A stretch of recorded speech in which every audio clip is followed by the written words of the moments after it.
মো আম্মু, ছাতাটা ধরো তো আমার মাথার উপর, দেখছো না পানি পড়ছে। ঘুমের ঘোরে কথাগুলো চিৎকার করে বললাম। তখনই আম্মু আমার ঘরে আসলো দৌড়ে, বলল, এই রাসেল, তোর কি হয়েছে? এমন ষাঁড়ের মতো চিল্লান দিয়ে কেন বলতেছিস বৃষ্টি বৃষ্টি? অনেকের রাগী গলায় বলল। আর আমি তখন পাশে তাকিয়ে দেখলাম আমার পিচ্চি বোনটা বালতি হাতে দাঁড়িয়ে আছে। ও আচ্ছা, তাহলে এটাই বৃষ্টি পড়ার উৎস।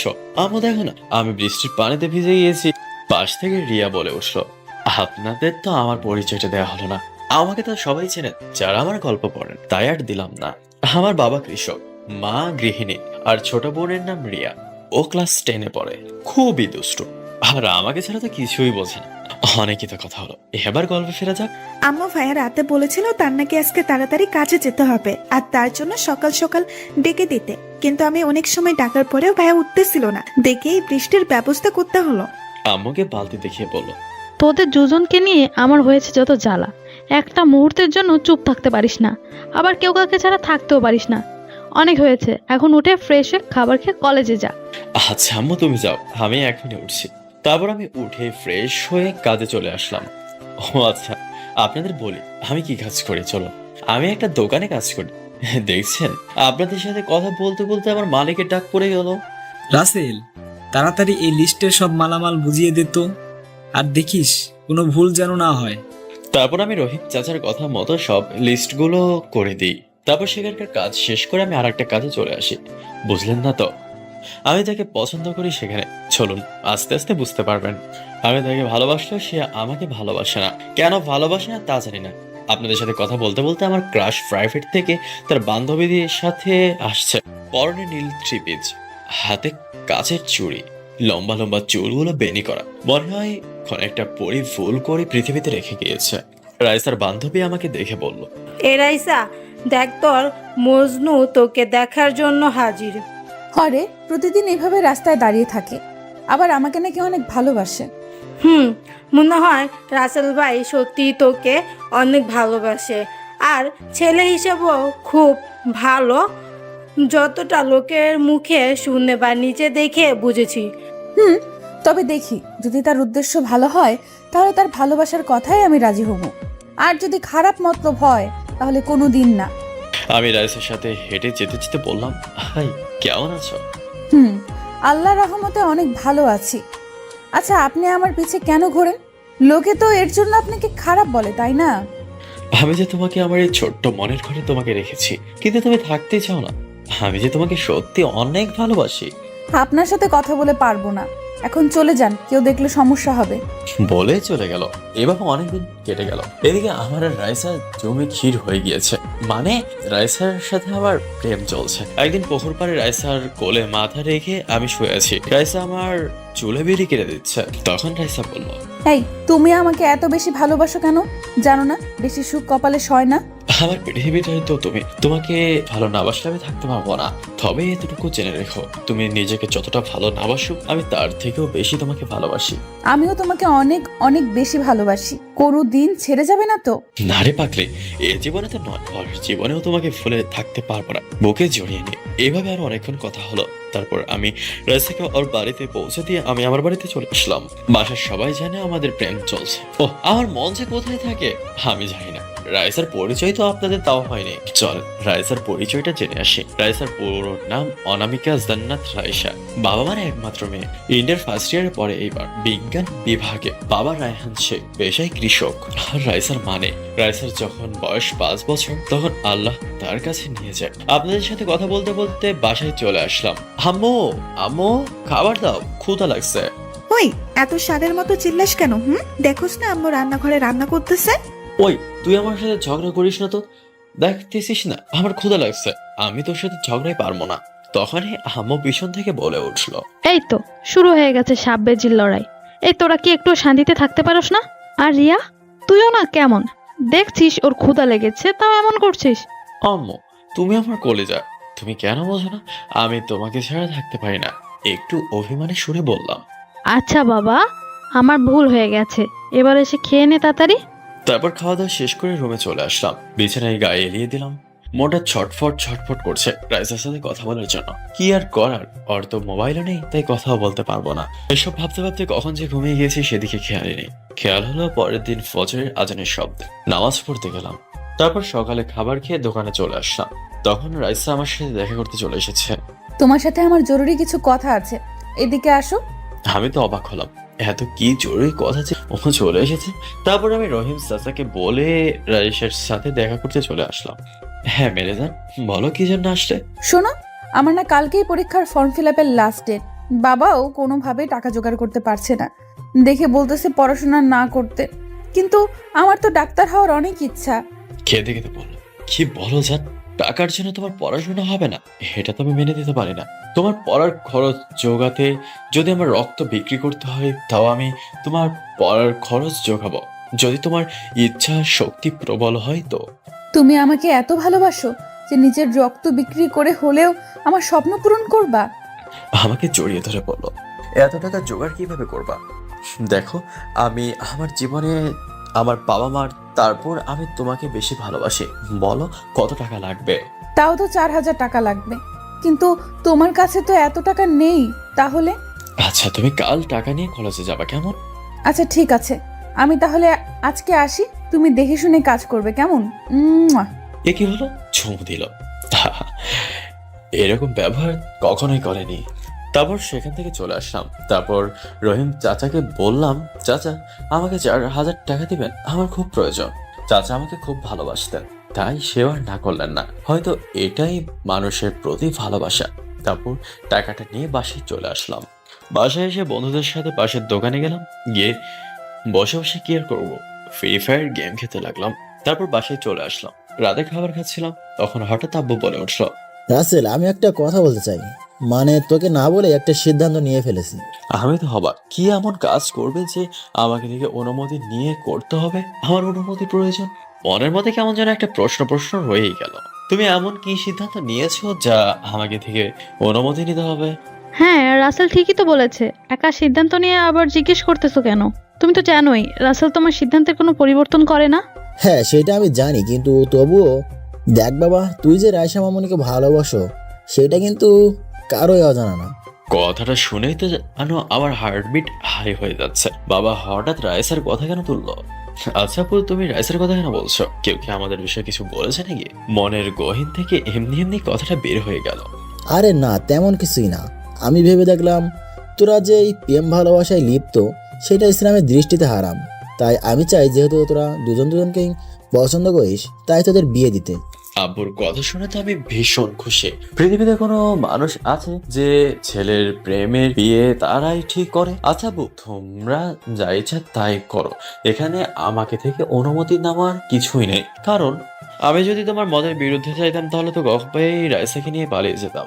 বাবা, তোর উপর আমার পুরো বিশ্বাস আছে, দুনিয়া উল্টে গেলেও তুই এমন কাজ করবি না।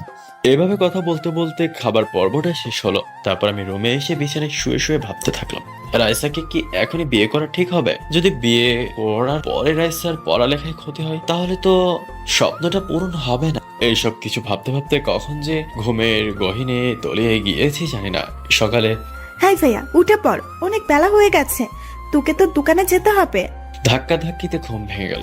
আরে উঠছি তো, আর একটু ঘুমোতে দে। আর এক কাত হয়ে বললাম, তোর যা মন চাই করগা, আমি গেলাম, আম্মু এসে কান ধরে উঠাবে না। বলে ফুসতে ফুসতে চলে গেল। এই আম্মুকে বলিস না, আম্মুকে বলে আমাকে শেষ করে দেবে। আসলে আম্মুকে আমি একটু ভয় পাই, কিন্তু আম্মু অনেক ভালো। আচ্ছা ঠিক আছে, ফিতুর ডিম, যা তাড়াতাড়ি ফ্রেশ হয়ে খেতে আয়। হাসতে হাসতে চলে গেল। সকালে খাবার খেয়ে সবাইকে থেকে বিদায় নিয়ে দোকানের উদ্দেশ্যে চলে গেলাম। রাস্তায় কেউ একজন ডাক দিল, মনে হলো খুব পরিচিত কণ্ঠ। আমি পিছনে তাকিয়ে দেখি রাইসা। একই, রাইসা এত সকালে রাস্তায় কেন? আয় রাসেল, দাঁড়াও, এত জোরে জোরে যাচ্ছ কেন? অনেকটা হাঁপাতে হাঁপাতে বলো, আরে আমি দোকানে যাচ্ছি, লেট হয়ে গেলে বকা খেতে হবে, তাই এত সকালে কি? তোমার মনে নেই আমার আজকে লাস্ট ডেট ফর্ম ফিল আপের? তাই তোমার থেকে টাকা নিতে আইছি। যাক, একটু মজা করা যাক। কি বলেন আপনার? আমি তো টাকাটা জোগাড় করতে পারিনি। হ্যাঁ, আমি জানতাম তুমি টাকা জোগাড় করতে পারবে না। কি দেখেছে তোমার মতো একটা ফকিরকে ভালোবাসতে গেলাম। আজকে যদি একটা ধনী ছেলেকে ভালোবাসতাম, তাহলে আর এই দিন দেখতে হতো না। রাইসার এইসব কথা শুনে আমার মনটা একটু খারাপ হয়ে গেল। কথাগুলো একটু রাগ করে বলল, এসব তুমি আমাকে কিভাবে বলতে পারলে? তুমি তো জানোই আমি অনেকটা গরিব। বলে আমি টাকাগুলো রাইসার হাতে ধরিয়ে দিলাম। তোমার স্বপ্নগুলো সব আমার, তার জন্য যদি আমার কিডনি বিক্রি করতে হয় তাই করব বলে চলে আসলাম সেখান থেকে। তাকে আর কোনো কথা বলার সুযোগ না দিয়ে কি বলবো বলুন? কথা তো ঠিকই বলেছে। আজ যদি তার কোনো একটা ধনী বয়ফ্রেন্ড থাকতো তাহলে তার আর কষ্ট করতে হতো না টাকার জন্য। দেখ রাইসা, তুই কিন্তু আজকে ভাইয়ার সাথে খুব খারাপ ব্যবহার করলি। সে কিন্তু তোর টাকা ঠিকই জোগাড় করেছে, তার যতটা কষ্ট হোক না কেন। হ্যাঁ রে, আমার তখন টাকার চিন্তায় মাথা ঠিক ছিল না, তাই যা নয় তাই বলেছি। ও খুব কষ্ট পেয়েছে, কারণ ও সহজে মন খারাপ করে না। ওর থেকে ক্ষমা চেয়ে নিতে হবে। তাই করিস। যাদের নিজের সংসার চালাতেই হিমশিম খায়, আর সেই কিনা তোর স্বপ্ন পূরণের দায়িত্ব নিছে, তাও তুই কষ্ট দিস। আমি হলে তো মাথায় তুলে রাখতাম। শোন, মাথায় তুলে রাখলে যদি পরে ভুলে যায় তখন কি হবে? তাই মাথায় না তোলাই ভালো। তোর সাথে কথায় পেরে উঠবো না, তাই চল কথা বাদ দিয়ে বাসায় যাই। আমিও দোকানে এসে গিয়েছি, কোনো কাজে মন দিতে পারছি না, শুধু রাইসার বলা কথাগুলো মনে পড়ছে। তখনই এ রাসেল, তোর আজকে কি হয়েছে? শরীর খারাপ নাকি? সে সকাল থেকে দেখছি কেমন করতেছিস, আমার দিকে তাকিয়ে বল। না চাচা, তেমন কিছু না, আমি ঠিক আছে, এই আর কি। না, কোনো কিছুই ঠিক নাই। তোর আজকে আর দোকান করতে হবে না, তুই বরং বাড়িতে চলে যা, আজকে তোর ছুটি। আসলে আমাকে অনেক বেশি ভালোবাসে। তারপর দোকান থেকে বাসায় চলে আসছি, তখন রাইসা আমার সামনে এসে দাঁড়িয়ে পড়লো। জান, আমি খুব দুঃখিত। আমার তখন মাথা ঠিক ছিল না টাকার চিন্তায়। আমাকে ক্ষমা করে দাও প্লিজ। আরে তোমার কোনো দোষ ছিল না, সব দোষ তো আমারই। চলো না আমরা আজকে একটু ঘুরে আসি। তোমার হাতে হাত রেখে পায়ে পা মিলিয়ে পথ চলতে পারি না? রাইসার কথায় সব রাগগুলো পানি করে ফ্রিজে রেখে ঘুরতে চলে গেলাম। আমাদের ঘোরার সম্বলধার মোটরসাইকেল না, তাই রিক্সায় যেতে হবে। তারপর একটা রিক্সা ডেকে দুজনে উঠে বসলাম। এই, তুমি এত ওইদিকে বসতেছো কেন? পড়ে যাবে তো। আমার দিকে চেপে বসো। বিয়ের আগেই আমি বিধবা হতে চাই না। যাক, আল্লাহ তাআলার কাছে অনেক শুকরিয়া যে আমার জন্য কেউ একজন এত ভাবে। এই জীবনের প্রথম কারোর সঙ্গে ঘুরতে বের হলাম। তারপর আমরা একটা পার্কে আসলাম। পার্কে এসে একটা গাছের নিচে বসে আছি। আমি রাইসাকে বাদাম ছুলিয়ে দিচ্ছি আর রাইসাও আমাকে ছুলিয়ে দিচ্ছে। আহা, জমে ক্ষীর। তখনই আব্বুর বলা কথাগুলো মনে পড়লো। আমি রাইসাকে বললাম, আচ্ছা রাইসা, আমি একটা কথা বলবো। হ্যাঁ বলো, কি বলতে চাও? আমি তোমার কথা মতোই চলে আসলাম তোমার কাছে। তিনি চান আমাদের বিয়ে দিয়ে দিবেন। তিনি আর চান না আমরা এই হারাম প্রেমে লিপ্ত থাকি। আমার কথা শুনে রাইসার মুখটা কেমন যেন হয়ে গেল। কি বলো এসব? তোমার মাথা ঠিক আছে তো, নাকি নেশা করে এসেছো? আমি এখন কোনো বিয়ে করলে আমার পড়ালেখার কি হবে? আর আমার ছোট থেকে দেখে যাওয়ার স্বপ্নটাও ভেঙে চুরমার হয়ে যাবে। হ্যাঁ, রাইসা কথাটা ঠিকই বলেছে। আচ্ছা রাইসা, বিয়ে পর তো পড়ালেখা করা যায়। শোনো, আমি এখন তোমাকে বিয়ে করতে পারবো না। তোমার সুখের জন্য আমি আমার সুন্দর ভবিষ্যৎকে গলা টিপে হত্যা করতে পারবো না। রাইসার কথা শুনলে আমার গলাটা শুকিয়ে আসলো। ভালোবাসতে পারবে কিন্তু বিয়েটা করতে পারবে না। আচ্ছা রাইসা, আমি তো তোমাকে বিয়ে করে আমার বাড়িতে নিয়ে আসছি না, তাহলে কি সমস্যা? শোনো, এখন যদি শুধু কাবিন করে রাখো তাহলে আমি রাজি আছি। আর যদি বিয়ের কাজ পুরোপুরি কমপ্লিট করতে চাও তাহলে এই বিয়ে করতে পারবো না। এটা আমার শেষ কথা। বলেই হন হন করে আমার কথা না শুনে বা আমাকে বাধা না দিয়ে চলে গেল। আচ্ছা রাইসা তো আমাকে ভুলে যাবে না, এসব কথা ভাবছি আর রাস্তা দিয়ে হাঁটছি। তখনই আমার নাম ধরে কেউ একজন ডাকলো। পেছনে তাকিয়ে দেখি আমার বন্ধু হারিম। কিরে মামা, এত চিন্তা করতেছিস কেন? রাস্তায় যদি অ্যাক্সিডেন্ট করিস তাহলে? আরে বলিস না, একটা চিন্তায় আছি, কি করলে ঠিক হবে বুঝতে পারছি না। সব খুলে বলতো, কি হয়েছে তোর, যার জন্য এতটা চিন্তা করতেছিস? তুই তো জানিস রাইসাকে আমি আমার জীবনের থেকেও বেশি ভালোবাসি। হ্যাঁ, এই কথাটা শুধু আমি কেন, এই গ্রামের প্রায় সব মানুষেরাই জানে। আর রাইসাও তো তোকে অনেক ভালোবাসে, দুই পরিবার সবাই রাজিও আছে। তাহলে সমস্যা কোনখানে? আরে সেইটাই তো চিন্তা। বাবা বলছে এখন বিয়ে দিয়ে দিবে, কিন্তু রাইসা বলছে সে এখন শুধু বিয়ের কাবিনটাই করে রাখ। আরে গাধা, এত চিন্তা করতে হবে না। তার পড়ালেখায় ক্ষতি হবে ভেবে এই কথা বলেছি। তুইও তো ওর স্বপ্নকে বাঁচিয়ে রাখতে শুধু কাবিন করেই রাখ, তখন তো রাইসা আমাদের ভাবে হয়েই গেল, আর হারিয়ে তো যাচ্ছে না। তারপর তার সঙ্গে কথা বলে বাসায় চলে আসলাম। বাসায় এসে খাওয়া দাওয়া করে পাশের দোকানে গেলাম। উদ্দেশ্য ফ্রি ফায়ার খেলবো, সব বন্ধুরা মিলে প্রায়ই খেলি। তারপর ফ্রি ফায়ার অনেকক্ষণ খেলে যমুনার ধারে কিছুক্ষণ ঘুরলাম। তারপরে বাসায় চলে আসলাম। তাই পিচ্ছি, এখন কি টিভি দেখার সময় নাকি? দেখতেছিস না একটু পর মাগরিবের আজান দিবে, মাথায় কাপড় দে। একটু ঝাড়ে দিয়েই বললাম, ভাইয়া আমি তো জানি আর আমার ভালোর জন্যই বললি, তাই ঠিক আছে। এই জন্য কালকে আমার জন্য কোন আইসক্রিম নিয়ে আসবি? আরে বাবা, উপকার করে আমার পকেটটা ফাঁকা করলাম। যাক, ছোট বোন তো একটু খাবেই। তারপর রাতে খাবারের সময় বসে রাইসের সাথে বলা কথাগুলো বললাম। আপনারা তো জানেন, তাই আর বললাম না। এটা কেমন কথা? বিয়ে করেও তো পড়ালেখা করতে পারবে, যেহেতু সে পড়াতে চায় আর গরিব ঘরের বউ হয়ে আসবে। এ তো পড়ে কি হবে? আব্বু, আজকের যুগে পড়ালেখা না করে কি কোনো উপায় আছে? হোক সে গরিব বা ধনী, আজ পড়ালেখায় হচ্ছে জাতির মেরুদণ্ড। রাসেল তো ঠিকই বলেছে। আমার রিয়াকে পড়াইতেছি, তাহলে রাইসা কেন পড়বে না? ভাগ্য খারাপ তাই ব্রেন ভালো থাকা সত্ত্বেও টাকার অভাবে আমার ছেলেকে পড়াতে পারি নাই। আম্মু একটু কান্না করে বলল, আম্মু তুমি কান্না করবে না, কিন্তু বলে দিলাম সব আমাদের কপালেই ছিল। আর সব থেকে ভালো কথা, আল্লাহ যা করে সবার ভালোর জন্যই করে। আর ভাবি যখন চাচ্ছে এখন বিয়ের কাজ পুরো না করে শুধু কাপেন করে রাখতে, তাহলে সবার সাথে কথা বলে সেটাই করো। এই তো আমার পড়ালেখা জানা মিষ্টি মেয়ে ভালো একটি সিদ্ধান্ত নিয়েছে। তারপর খাওয়ার পর্ব শেষ করে ঘুমাতে গেলাম। পরের দিন সকালে উঠে নিয়মিতর মতো কাজে চলে গেলাম। খাবার খেয়ে এখন একটু ওভার টাইম কাজ করতে হয়, কারণ রাইসার পড়ালেখার খরচ আমাকে জোগাড় করতে হয়। আচ্ছা রাসেল, তোর বাবা আমাকে বলল তোর নাকি বিয়ে ঠিক করেছে রায়ানের মেয়ে রাইসার সাথে, তাও শুধু কাবিন করে রাখবে বলে। আসলে চাচা, আপনি ঠিকই শুনেছেন। আসলে বিয়ের কাজটা সরাসরি করতাম, কিন্তু এখন কাবিন করে রাখতে চাচ্ছি, কারণ ওর পড়ালেখাটা শেষ হওয়ার পর্যন্ত অপেক্ষা। শোন, ও পরে সেটা ভালো কথা, কিন্তু বিয়ের পরেও তো পড়াশোনা করতে পারবে। দেখিস পরে যেন তোকে ফাঁকি না দেয়। কি যে বলো না চাচা, রাইসা আমাকে অনেক ভালোবাসে, আমাকে ছাড়া থাকতেই পারবে না। শোন রাসেল, ভালোবাসা এমন একটা জিনিস যা দেখা যায় না, পরিমাণ কত কিন্তু ঠিকই অনুভব করা যায়। আর সব মেয়েরা এক না, কিছু কিছু মেয়ে আছে যারা টাকার কাছে ভালোবাসা কিছুই মনে করে না।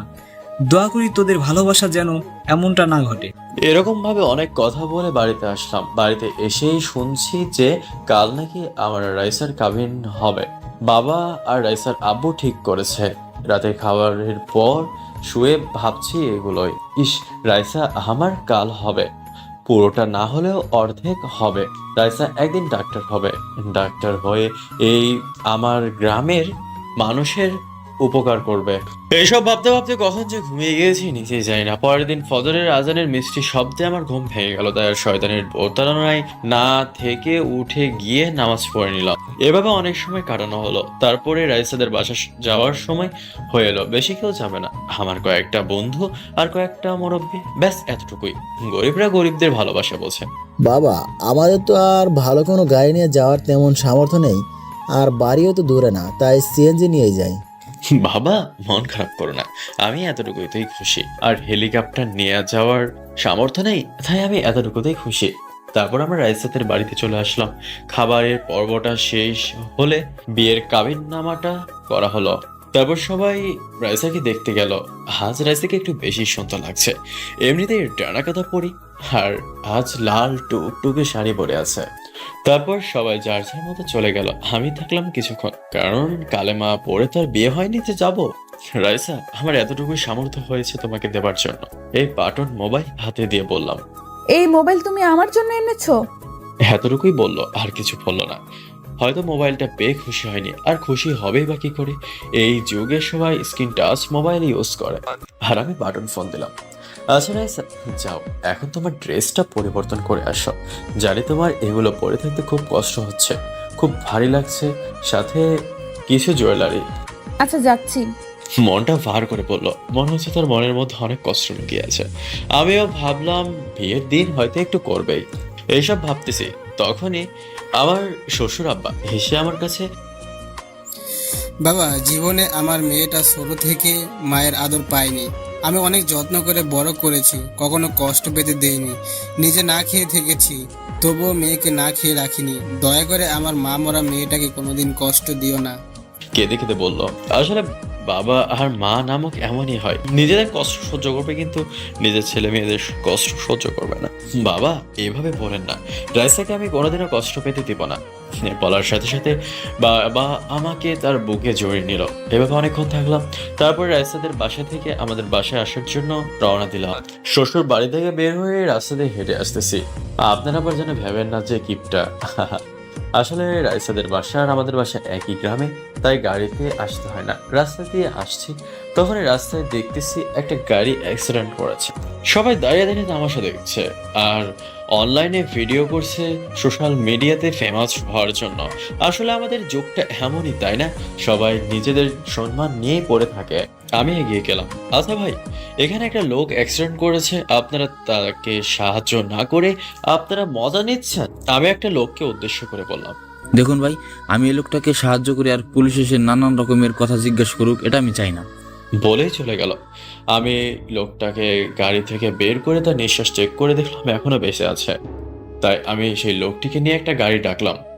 তারপর লোকটির দিকে যখনই তাকাই তখন আমি তাকিয়ে তাকে দেখে অবাক হয়ে যাই, কারণ লোকটি নামকরা ডক্টর এবং বিজনেসম্যান শফিকুল ইসলাম। আমি বুঝতে পারছি না, এত বড় লোক তাও ইনি নিজে গাড়ি চালাচ্ছেন কেন। আমি তাড়াতাড়ি সিরাজগঞ্জের কোনো একটা হসপিটালে নিয়ে গেলাম। নিয়ে গিয়ে চিল্লাতে লাগলাম, ডক্টর ডক্টর কোথায় আছেন? আমার চিল্লি দেখে কিছু ডক্টর আর কিছু সেবিকা বের হয়ে আসলাম। এই এত জোরে জোরে ডাকতেছো কেন? জানো না এটা একটা হাসপাতাল? আমার উপর একটু রাগ দেখে, দেখুন ডাক্তার, এসব দেখার আগে এই লোকটাকে একটু দেখুন, অবস্থা খুবই খারাপ। তারপর শফিকুল ইসলামকে অপারেশন রুমে নিয়ে যাওয়া হয়। আমি তার পরিবারকে কিভাবে এখন খবর দেব? তখনই মনে পড়লো রাস্তায় একটা কার পড়ে আছে, সেখানে একটা নাম্বার লেখা। আমি তাড়াতাড়ি সেই নাম্বারটাতে কল দিলাম। কল হচ্ছে কিন্তু রিসিভ করছে না। একবার দিলাম, কেটে গেল। দ্বিতীয়বার দাওয়াতেই রিসিভ হলো। হ্যালো, আসসালামু আলাইকুম, কে বলছেন? কণ্ঠটা শুনে মনে হলো একটা মেয়ে। ওয়ালাইকুম আসসালাম, আমি সিরাজগঞ্জ থেকে বলছি। এই নাম্বারটা একটা লোকের কাছ থেকে পেয়েছি আর তার নাম হচ্ছে শফিকুল ইসলাম। আপনি কি তাকে চেনেন? হ্যাঁ, সে তো আমার বাবা, আর আমি তার একমাত্র মেয়ে ঐশী। বাবা আজকে সিরাজগঞ্জ গেছে একটা জরুরি কাজে। কিছু কি হয়েছে নাকি? আসলে কি করে যে বলি, আপনার বাবা গাড়ি অ্যাক্সিডেন্ট করেছে। আমরা সিরাজগঞ্জ হাসপাতালে আছি, আপনারা সবাই আসেন। আপনি একটু বাবার পাশেই থাকেন, আমরা আসতেছি। আর আপনার নাম্বারে কিছু টাকা দিতেছি, যদি ওষুধ কিনতে হয় কিনে আনবেন। আপুর কথাটা শুনে একটু কষ্ট পেলাম। আপু গরিব হতে পারি কিন্তু ছোট লোক না। দেখুন, আমি এটা ভেবে বলিনি, যদি আপনার কাছে টাকা না থাকে তাই বলেছি, সরি। আচ্ছা আপু আসেন। ফোন কেটে দিলাম। তখনই পেছন থেকে ডাক আসলো, রোগীর নাকি AB+ রক্ত নিতে হবে 2 ব্যাগ। আমি তখন বললাম, ডাক্তার সাহেব আমার রক্ত B+, আপনি নিন। তারপর আমি রক্ত দিলাম, যা যা ওষুধ আনতে বলেছিল তা এনে দিলাম। এখন আমি বসে আছি, অনেক সময় কেটে গিয়েছে। রোগীর এখন কোনো সমস্যা নেই, ডাক্তার তাকে চিনে, তাই ভালোভাবে চিকিৎসাটা করেছে। বুঝতে তো পারছেন, যার টাকা আছে তার পৃথিবীতে সব আছে। আমি এখনো তার সাথে দেখা করতে পারিনি, কারণ ডাক্তার বলেছে তার সঙ্গে এখন দেখা করা যাবে না। এসব কথা আপনাদের সাথে বলছি, তখন আমার পকেটে থাকা ফোনটা টুং টুং করে বেজে উঠলো। তাই ফোনটা বের করে দেখি ঐশী আপু। হ্যালো আপু, বলেন কি কারণে ফোন দিলেন?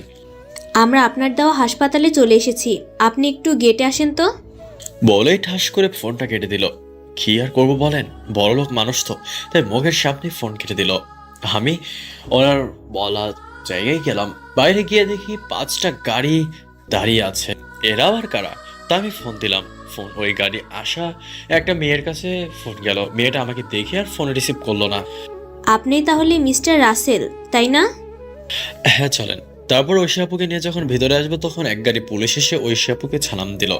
আর তখনই বুঝলাম ঐশী আপু হচ্ছে ডিসি, তাই তো ওনার এত বডিগার্ড কেন। তারপর আঙ্কেল যেই রুমে আছে সেই রুমে ওনাদের নিয়ে আসলাম। ডাক্তাররা এসে হাজির, আর আমি কত ডাকার পরে গিয়ে আসলো, একেই বলে পাওয়ার। ডাক্তার, আমার বাবা এখন কি অবস্থায় আছে? একটু একটু কান্না কান্না ভাব নিয়ে। দেখুন মিস ঐশী, এখন আপনার বাবা পুরোপুরি ঠিক আছে। 1 সপ্তাহ এখানে থাকলে বাসা নিয়ে যেতে পারবেন। তবে হ্যাঁ, এই ছেলেটা যদি সঠিক সময়ে আপনার বাবাকে হাসপাতালে না নিয়ে আসতো তাহলে আপনার বাবা মানে শফিকুল স্যারকে বাঁচানো সম্ভব হতো না। ভাই, তোমাকে অনেক অনেক ধন্যবাদ। হয়তো তুমি যা করেছো এমন কেউ করতো না।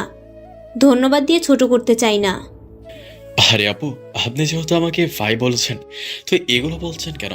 একটা ছেলে কি তার বাবাকে সামনে মরতে দেখতে পারে? তখন পাশ থেকে একটা মহিলা এসে আমাকে জড়িয়ে ধরে বলল, বাবা, তোমাকে যে কি বলে ধন্যবাদ দিব তার ভাষা আমার কাছে নেই। অনেক দোয়া করি তুমি অনেক বড় হও। এইভাবে অনেক কথাই হলো আর সবার সাথে পরিচয় হলো। আচ্ছা আপু, আমি এখন বাড়িতে যাই, সন্ধ্যা হয়ে আসছে, রাতে আবার তোমাদের জন্য খাবার নিয়ে আসতে হবে। আরে ভাই, তোকে খাবার আনতে হবে না, আমরা হোটেল থেকে খাবার খেয়ে নিব। তুই বরং আম্মুকে সাথে নিয়ে যা গাড়ি নিয়ে, সকালে আসিস, আম্মু এখানে থাকতে পারবে না। না, আমি এটা হতে দিব না। ভাই কি তোমাদের জন্য এতটুকু করতে পারে না বলো? আমার কথা তারা ভেবে দেখলো। তারপর গার্ডদের রেখে তাদেরকে আমাদের বাড়িতে নিয়ে আসলাম। আসার সময় আব্বু আম্মুকে ফোন দিয়ে সবটা বললাম, আর আপুকে নিয়ে আসছি এটাও বললাম। আপু, গাড়ি আর বেশি দূর যাবে না, এখানে রেখেই যেতে হবে। আচ্ছা ভাই। তাহলে চলো, বাকি এইটুকু পথ হেঁটেই যাই। আমার সাথে এরকম ধনী মানুষ দেখে সবাই বলছে কে এরা। তারপর সবাইকে বলে বাড়িতে আসলাম। আব্বু আম্মু, এটা হচ্ছে আপু, নাম ঐশী, আর ইনি হচ্ছে আম্মু। তারপর সবাই পরিচিত হয়ে নিল। আপু, গরিবের বাড়িতে এসেছো, থাকার কোনো ভালো ব্যবস্থা নেই, তাই কিছু মনে নিও না। ভাইরে, আমি আল্লাহর কাছে শুকরিয়া আদায় করি যে তোর মতো একটা ভাই পেয়েছি। আপু, আমাদের তো দুলাভাইয়ের কথা বললে না? ওহ তাই তো, তোমাদের তো তার কথা বলাই হয়নি। আমার একটা ছেলে এবার ইংলিশ মিডিয়াম স্কুলে ক্লাস 5-এ পড়ে, আর তোমাদের দুলা ভাই ব্যবসার কাজে আমেরিকা গেছে। তাহলে ঠিক আছে, আজ থেকে তুমি আমার বড় মেয়ে। তাদের সবাই মিলে গল্প করছি তখন। আচ্ছা ভাই, তুই তো একটু ভালো না, বিয়ে করেছিস অথচ এখন পর্যন্ত আমার মিষ্টি ভাবিটাকেই দেখালি না। আপু, ওর কথা তো মনে ছিল না, দাঁড়াও শ্বশুর মশাইকে বলি রাইসাকে নিয়ে আনতে। আচ্ছা ঠিক আছে। তারপর রাইসাকে ফোন দিলাম আমাদের বাড়িতে আসার জন্য। রাইসা প্রথমে রাজি না হলেও পরে কি যেন ভেবে রাজি হলো। আচ্ছা আপু, তাহলে এখন আমি আব্বুর কাছে যাই, তোমরা বসে গল্প করো। তারপর আমি হাসপাতালে এসে জানলাম যে এখনই রোগীর সাথে দেখা করতে পারবো। তো আপনারাই বলুন, তো দেরি করে কি হবে? আমি ধীরে ধীরে রুমের মধ্যে প্রবেশ করলাম, দেখলাম ডাক্তার আঙ্কেলের সাথে কথা বলছে। আমি যেতেই বলল, হ্যাঁ ইয়াং ম্যান, এসে গেছো? ডাক্তার সাহেব, আপুকে রেখেই এখানে চলে আসলাম। একা একা তো আর আঙ্কেলকে রাখতে পারি না এখানে। দেখলাম আঙ্কেল তাকিয়ে আছে আমার দিক। ও স্যার, আপনাকে তো বলাই হয়নি, এই ছেলেটা আপনাকে হাসপাতালে নিয়ে এসেছিল বলেই এখনো দুনিয়ার আলো দেখতে পারতেছেন। বাবা, তোমাকে অনেক অনেক ধন্যবাদ। তোমার নাম কি বাবা, আর কি করো? আমাকে এইভাবে ধন্যবাদ দিয়ে ছোট করবেন না, আমি শুধু আমার দায়িত্বটাই পালন করেছি। আপনি না হলে অন্য কেউ হলেও এমনটাই করতাম। আমি রাসেল, আমি এক দোকানে কাজ করি। ও আচ্ছা, ভালো। তা আমার বাড়িতে কি খবর দিতে পেরেছিলে? বাবা, এখন কেমন আছো? আর খুব কষ্ট হচ্ছে তাই না? জড়িয়ে ধরে কেঁদে কেঁদে বলল, মারে, এইভাবে কান্না করিস না। দেখ, আমার কিছুই হয়নি, আমি একদম ঠিক আছি। আপুর চোখের পানি মুছিয়ে দিয়ে বলল। তারপর সবাই পরিচিত হয়ে নিল। তারপর আপু বলল যে আমি তার ভাই। আঙ্কেলও বলে দিল তাকে আব্বু বলে ডাকতে। তারপর তখন সবাই আব্বুর বলা মেয়েটির দিকে তাকায়। আচ্ছা, সবার সাথেই তো পরিচিত হলাম, কিন্তু এই মেয়েটাকে? এটা তো রাইসা। তখন রাইসা ওয়াশরুমে গিয়েছিল। বাবা, তোমাকে তো বলাই হয়নি, এটা তোমার আদরের ছেলের বউ, মানে রাসেলের বউ রাইসা। আরে বাহ, আমার বৌমা তো অনেক মিষ্টি। আয় মা, কাছে আয়। রাইসা তখন গিয়ে আব্বুর পা ধরে সালাম করলো। তখনই আব্বু তার গলা থেকে একটা সোনার চেন খুলে তাকে পরিয়ে দিল। বেঁচে থাকো মা, বেঁচে থাকো। এভাবে চলে গেল ডাক্তারদের বলা হাসপাতালে 7 দিন। আপুরা ঢাকায় যাবে। আমি হাসপাতালে এসেছি আপুদের বিদায় জানাতে। ভাই, তুই আমাদের সাথে চল, এই কয়েকদিনে তোকে আপন করে নিয়েছি। আপু, এখন যাব না, যাব পরে। এখন রাইসার পরীক্ষা, আর রাইসার স্বপ্ন ডাক্তার হওয়া। রাইসার স্বপ্ন পূরণ করার জন্য আমাকে অনেক টাকা জোগাড় করতে হবে। আমার ছেলের বউ ডাক্তারি পড়বে, তাতে টাকার সমস্যা হবে কেন? আমার কি টাকার অভাব আছে নাকি? আব্বু ঠিক সেইটা না, আমি চাই রাইসাকে আমার যোগ্যতায় ডাক্তার করতে। দোয়া করি বাবা, তোর মনের আশা আল্লাহ পূরণ করুক। বলে সবাই আমাকে থেকে বিদায় নিয়ে চলে গেল। আমি আমার বাসায় চলে আসলাম, মনটা অনেক খারাপ। এই কয়দিনে বুঝতে পেরেছি টাকা থাকলে সবাই অহংকারী হয় না, সবাই দয়ার পূজারীও হয়।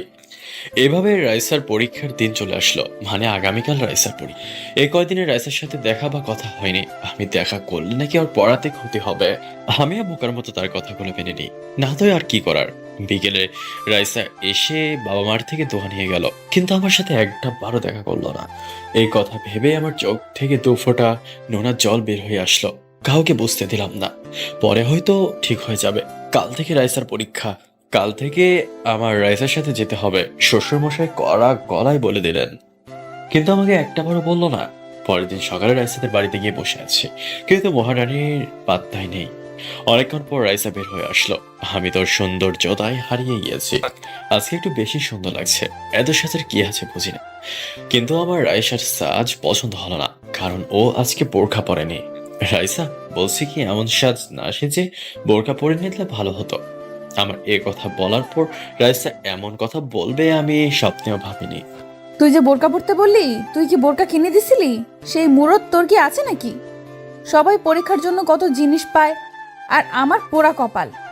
কথাটা অনেকটা রেগেই বলল। কথাটা ঠিকই বলেছে। আর কিছু না বলে আমি রাইসাকে নিয়ে পরীক্ষার কেন্দ্রে চলে আসলাম। তুমি আমার পাশে পাশে থাকবে না, সবাই কি বলবে? তাই তুমি একটা দোকানে বসে থাকো, আমি পরীক্ষা শেষ হলে তোমার কাছে আসবো। কোনো কিছু না ভেবে একটা দোকানে গিয়ে বসে বসে তার আসার পথে অপেক্ষা করলাম। কিছুক্ষণ পর আবু ফোন দিল। আসসালামু আলাইকুম আপু, কেমন আছো? আমি ভালো আছি।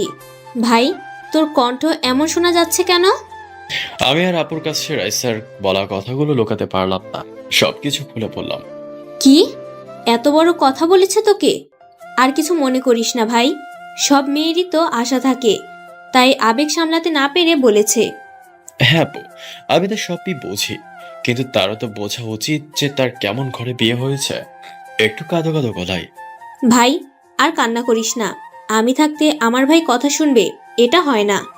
তোর বিকাশে দেখ 20,000 টাকা গেছে, যাওয়ার সময় রাইসার পছন্দের জিনিস কিনে দিবি। আর আমাকে কিছু বলতে না দিয়ে ফোনটা কেটে দিল, কারণ জানতো আমি কি বলতাম। দেখতে দেখতে পরীক্ষার সময় ফুরিয়ে এলো, আর রাইসাও চলে আসলো। আজকের পরীক্ষা কেমন হলো? অনেক ভালো হয়েছে, চলো বাড়িতে যাওয়া যাক। না চলো, আজ একটু শপিং মলে যাই, আজ তোমাকে কিছু কিনে দেবো। আমার এই কথা শুনে রাইসা একটু অবাকই হলো, কারণ আমি টাকা কোথায় পেয়েছি। তুমি টাকা পাবে কোথায়? আরে অবাক হওয়ার কিছু নেই। আর কিছু বলতে না দিয়ে রাইসাকে নিয়ে শপিং মলে আসলাম। এসে 2টা বোরখা আর 2টা 3 পিস কিনে দিলাম রাইসার পছন্দের আর কিছু জিনিস। এদিকে রাইসা মনে মনে ভাবছে, ইস, রাসেলের জন্য যদি একটা কিছু পছন্দ করে দিতাম তাহলে অনেক খুশি হতো। না, এই খ্যাত আবার ভালো কি পড়বে? তারপর রাইসাকে নিয়ে বাসায় চলে আসলাম। এইভাবে দেখতে দেখতে সবগুলো পরীক্ষা রাইসার হয়ে গেল। এখন শুধু রেজাল্টের অপেক্ষা। একদিন বন্ধুদের নিয়ে পুকুর পাড়ে বসে আছি, তখন রাইসা এসে বলল, ভাইয়া, আপনারা সবাই কেমন আছেন? হ্যাঁ ভাবি, আমরা সবাই ভালো আছি। আপনি ভালো আছেন তো? আমিও আলহামদুলিল্লাহ ভালো আছি। একটু এদিকে আসো। আমাকে উদ্দেশ্য করে বলল। আমি রাইসার সাথে চলে আসলাম। হ্যাঁ রাইসা, বলো কি জন্য ডেকেছ? কি করে যে বলি, আমার তো কয়েকদিন পরে রেজাল্ট দিবে, তাই আমার অনেক চিন্তা। তাই তুমি এই কয়েকদিন আমার সাথে কোনো যোগাযোগ করবে না। বলে আমার উত্তর না শুনে চলে গেল। আমি আর কি করব, এসব যতদিন হয় দেখেই যাই। রাইসা, তুই কিন্তু ভাইয়ের সাথে একটু বেশি করতেছিস। তোর জন্য সবকিছু করতেছে, তোর কোনো চাহিদা অপূর্ণ রাখে না। এই সম্পর্কে তুই কোনো কথা বলিস না, ভালো লাগে না, চল বাড়িতে। বলে বাড়িতে চলে আসে। দেখতে দেখতে রাইসার রেজাল্টের দিন চলে আসছে। আমারও খুব খারাপ লাগছে, না জানি কি হয়। আমি রাইসার নিষেধ না শুনেই আবারও রাইসাকে ফোন দিলাম। এতক্ষণে হয়তো রেজাল্ট প্রকাশ হয়েছে, কিন্তু রাইসা আমাকে জানালো না কেন? হ্যালো রাইসা, কেমন আছো? হ্যাঁ, আমি ভালো আছি। কেন ফোন দিছো? রেজাল্ট তো অনেক আগে প্রকাশ হয়েছে, তুমি ফোন দিচ্ছ না, তাই আর কি ফোন দিলাম। আরে, সবাইকে জানিয়েছি, আর একে তো জানানোর কথা মনেই নেই। মনে মনে বলল। হ্যাঁ, আমি গোল্ডেন A+ পেয়েছি আর কলেজ টপার হয়েছি। কথাটা শুনে খুশি হলাম, আবার কষ্ট পেলাম, কারণ অনেকক্ষণ আগে রেজাল্ট দিয়েছে, কিন্তু রাইসা আমাকে এখনো জানায়নি। তাই খুশির মাঝে কষ্টগুলো চেপে রেখে রাইসাকে বললাম, চলো না আজ একটু কোথাও থেকে ঘুরে আসি। তখন রাইসা আমার কথার জবাবে এমন কথা বললো তা আমি কখনো ভাবতে পারিনি। আজ গরিব বলে কি একটাও প্রেম করতে পারবো না? প্রেম করা কি অপরাধ নাকি? চলেন এইসব কথা না বলে রাইসার কথাটা শুনে আসি। আমি কোথাও ঘুরতে যেতে পারবো না, আর গেলেই বা কি, ওই একটা জায়গায় বারবার যেতে মন চায় না। তোমাকে ভালোবেসে আমার জীবনটা পুরোটাই শেষ। আমি রাইসার ওসব কথায় কর্ণপাত না করে বললাম, আচ্ছা নয় চলো আজ অন্য কোথাও থেকে ঘুরে আসি। না, তোমার সাথে আমি কোথাও যাব না। বলে মুখের উপর ঠাস করে ফোনটা কেটে দিল। আমি আর ফোন দিলাম। এইভাবে রাইসার অবহেলাতে কেটে গেল অনেকটা মাস। দেখতে দেখতে রাইসার মেডিকেল পরীক্ষাও চলে এসেছে। এখন আর রাইসা আমাকে প্রয়োজন ছাড়া ফোনও দেয় না। রাস্তায় দেখা হলে অন্য দিক হয়ে চলে যায়। জানি না কি চাই সে। একদিন হেঁটে যাচ্ছিলাম দোকানে, তখন রাইসাকে দেখলাম যাচ্ছে। আমি রাইসাকে দেখে বললাম, হাই রাইসা, কোথায় যাও আর কেমন আছো? আমার কথা শুনে মুখটা বাংলার পাঁচের মতো করে আবার সামনে আসলো। কোথাও না, এমনি একটু হাঁটি। আর ভালো আছি। কেন ডেকেছো? কথা বলতে চায় না, ব্যবহার দেখে বোঝা যাচ্ছে। আমার কথা কি তোমার ভালো লাগে না? আমাকে ইগনোর করে চলো বলে হনহন করে চলে গেল। তোর আজাইরা কথা শোনার টাইম নেই আমার, গেলাম আমি। আমি পথে তাকিয়ে রইলাম।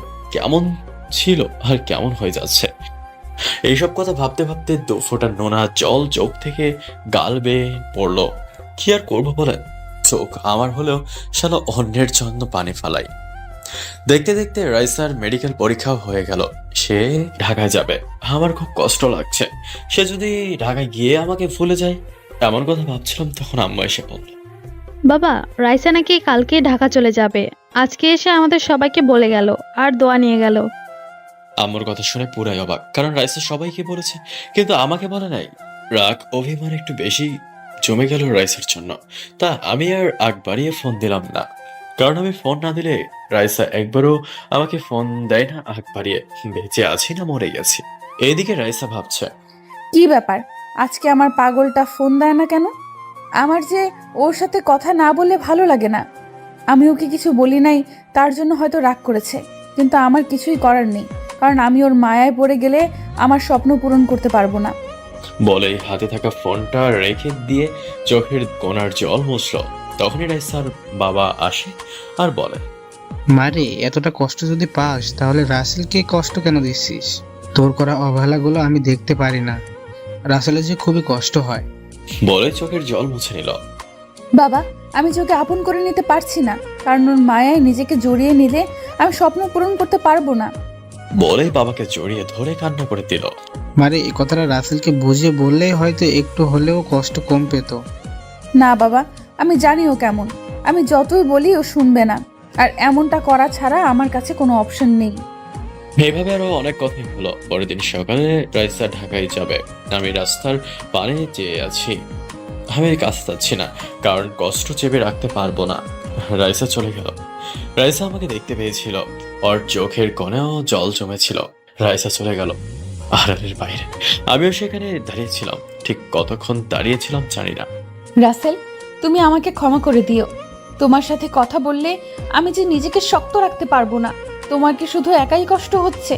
কষ্ট যে আমারও বুক ফেটে যাচ্ছে। হে আল্লাহ, আমার পাগলটাকে তুমি দেখে রাখো। এইসব ভাবতে ভাবতে পাশে থাকা একটা মেয়ে বলে উঠল, হাই, আমি রাত্রি আক্তার নেহা। রাইসার কথা বলার মুড না থাকলেও বলল, আমি অনামিকা জান্নাত রাইসা। সবাই আমাকে রাইসা বলেই ডাকে। ও আচ্ছা, আমি ঢাকায় যাচ্ছি মেডিকেলে ভর্তি হতে। আপনি কোথায় যাচ্ছেন? রাইসার নোহার কথা শুনে একটু খুশি হলো, কারণ সেও তার সাথে পড়তে যাচ্ছে। তাই সে খুশি হয়ে বলে, হ্যাঁ, আমিও তো ওই মেডিকেলেই ভর্তি হতে যাচ্ছি। যাক, ভালোই হলো, আমরা একই কাজে যাচ্ছি। এইভাবে তারা কথা বলতে বলতে বাস ঢাকায় চলে আসে। এভাবে তারা ঠিক জায়গায় চলে গেল। এদিকে আমি আর কাজে গেলাম না, ভালো লাগছে না, তাই রুমে এসে শুয়ে পড়লাম। এভাবে অবেলায় কাজে না যাওয়া, শুয়ে থাকা আম্মু ভালো না দেখে কাছে এসে বলল, কিরে, এই অবেলায় এমন করে শুয়ে আছিস কেন? শরীরটা ঠিক আছে তো নাকি? কপালে হাত রেখে, মা আমার কিছু হয়নি। রাইসার জন্য একটু মনটা খারাপ। যাওয়ার সময় একবারও মা আমাকে কিছু বললো না। বাবা, এভাবে ভেঙে পড়িস না। রাইসা হয়তো তোর সাথে কথা বললে নিজেকে ঠিক রাখতে পারতো না, তাই বলেনি। আম্মু কিছু না বলে সব ঠিক হয়ে যাবে বলে চলে গেল। আমিও ভাবলাম, হ্যাঁ এটাই হয়তো ঠিক, সব ঠিক হয়ে যাবে।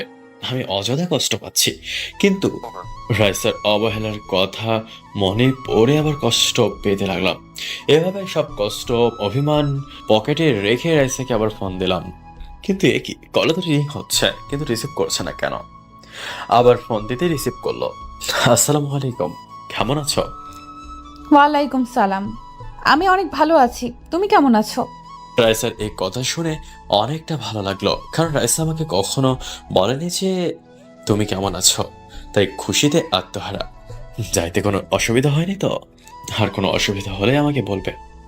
আরে আমার আসতে কোনো অসুবিধা হয়নি, আর অসুবিধা হলেই তোমাকে জানাবো। আচ্ছা, ভালো থেকো, আর ঠিক মতো খাওয়া দাওয়া করে, আর নিজের যত্ন নিও।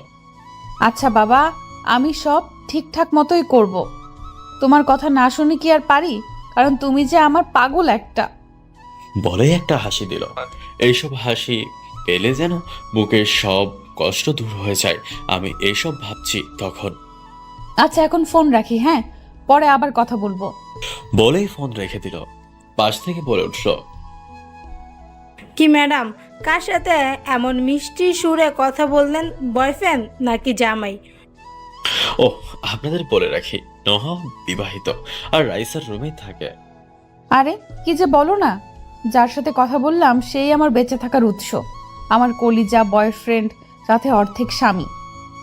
অর্ধেক স্বামী কথা শুনে নোহা কেমন করে রাইসার দিকে তাকালো, কারণ সে বুঝতে পারছে না অর্ধেক স্বামীর মানেটা কি। আরে এত মন দিয়ে ভাবতে হবে না, আমি জানি তুমি অর্ধেক স্বামী বলছি সেটা নিয়ে চিন্তায় আছো। আসলে আমার আর রাসেলের কাবিন হয়েছে, সেই জন্য বললাম সে আমার অর্ধেক স্বামী। ও আচ্ছা, আমি মনে হয় হাফ ছেড়ে বাঁচলাম। কি সাংঘাতিক চিন্তায় পড়েছিলাম। এভাবে তারা কথা বলল, আর এদিকে আমি গ্রামে বসে সময় কাটাচ্ছি। মা বাবা বোনের ভালোবাসা আর বন্ধু বান্ধবের হাসি কান্না দুঃখ ভালো লাগা ভালোবাসার মধ্যে, আর রাইসার ভালোবাসা দুঃখ কষ্ট অভিমানে, যাকে বলে একের মধ্যে সব। এভাবে অনেক দিন কেটে গেল, 1 বছর। রাইসার সঙ্গে শুধু ফোনে কথা বলি, আমি এর মধ্যে কখনো ঠেকাতে চাইনি বা রাইসাও গ্রামে আসেনি। অনেকদিন ধরে আপুর সঙ্গে কথা হয় না, তখনই আপুকে ফোন দিতে যাব যখন, তখনই আপু ফোন দিল। একেই বলে ভালোবাসার টান। একজন কল না দিতেই আরেকজনের কল এসে হাজির। আসসালামু আলাইকুম আপু, তোমরা সবাই কেমন আছো? তোর সাথে কোনো কথা নাই, যা। তুই কবে থেকে কথা বলস না? আবার কত করে বললাম এসে দেখে যা, তাও আইলি না। অভিমানী কণ্ঠে বলল, আরে আপু, আমি তো তোমাদের কথা সব সময় মনে করি, আর যাবো এক সময়, আর তোমাদের সবাইকে আমি সব সময় দেখি। আমাদের কাছে আসলি না, তাহলে অল টাইম কি করে দেখলি শুনি? আপু, আমি তোমাদের হৃদয়ের সব জায়গায় সেজে রেখেছি, তাই সব সময় দেখতে পাই। এভাবে আর অনেকক্ষণ কথা বললাম। এদিকে আস্তে আস্তে রাইসার পড়া প্রায় শেষ হয়ে এসেছে, আর কিছুদিন পরে নাকি পরীক্ষা হবে। বলে রাখা ভালো, রাইসা আর আমার সাথে আগের মতো কথা বলে না। আমি কথা বলতে চাইলেও ইগনোর করে। আমি একদিন ফোন দিলাম, হ্যালো রাইসা, কেমন আছো? আমি ভালো আছি, আর আমি এখন কথা বলতে পারবো না, ফোন রাখো। একটু নরম সুরে বলল, তোমার সাথে অনেকদিন ধরে কথা হয় না, আজ একটু ভালো করে কথা বলো প্লিজ। এই শোন, তুই আমাকে যখন তখন ফোন দিবি না, আমার পড়াশোনার অনেক ক্ষতি হয়। তুই কি চাস আমার স্বপ্নটা তোর জন্য নষ্ট হয়ে যাক? রাইসার বলা কথা আমার কলেজায় এসে লাগলো। আমার সঙ্গে একটু কথা বলে নাকি তার পড়াশোনায় ক্ষতি হবে। জানি না এই মেয়ে আমার সাথে এমন কেন করে। এইসব কিছু ভাবছিলাম আর চোখের জল মুছছিলাম, তখনই পেছন থেকে আমার আদরের ছোট্ট বোনটা এসে বলে, ভাইয়া তুই কান্না করতেছিস কেন? এভাবে কান্না করিস না, তুই জানিস না আমি তোর চোখে জল দেখতে পারি না। আমার চোখের পানি মুছতে মুছতে বলল, কোথায় কান্না করছি বল? আমি কি কান্না করতে পারি? হয়তো চোখে কিছু একটা পড়েছিল, তাই এমনটা হচ্ছে। ভাই আমি ছোট বাচ্চা না যে আমাকে যা নয় তা বোঝালেই বুঝতে পেয়ে, আমি যথেষ্ট বুঝি। ভাবির জন্য কান্না করতেছিস তাই না? আসলে ভাই বোনের ভালোবাসাটা এমনই হয়, কারো কষ্ট কেউ দেখতে পারে না। বেঁচে থাকুক পৃথিবীতে হাজারো ভাই বোনের খুরশুটি ভালোবাসা। কি করব বলো রাইসা, যে আমার সঙ্গে ভালোভাবে কথা বলে না। আমি কথা বলতে চাইলে আমাকে ইগনোর করে। আমি তো তার কোনো স্বপ্নে বাধা দিইনি। ভাই ভাবির পড়াশোনার অনেক চাপ, তাই হয়তো এমন করে। তুই ভাবিস না, দেখবি সব ঠিক হয়ে যাবে। এভাবে আরো অনেকক্ষণ কথা হলো রাইসার সঙ্গে। দেখতে দেখতে পরিবারের ভালোবাসা আর আপনজনের অবহেলায় কেটে গেল 2টা বছর।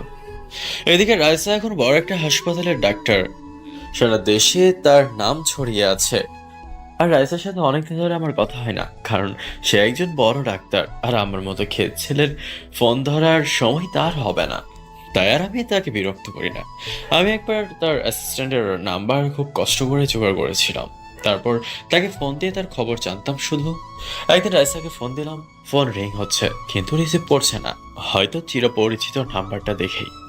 কিছুক্ষণ পর আবার ফোন দিলাম, কি যেন ভেবে রিসিভ করলো। হ্যালো রাইসা, তুমি কেমন আছো?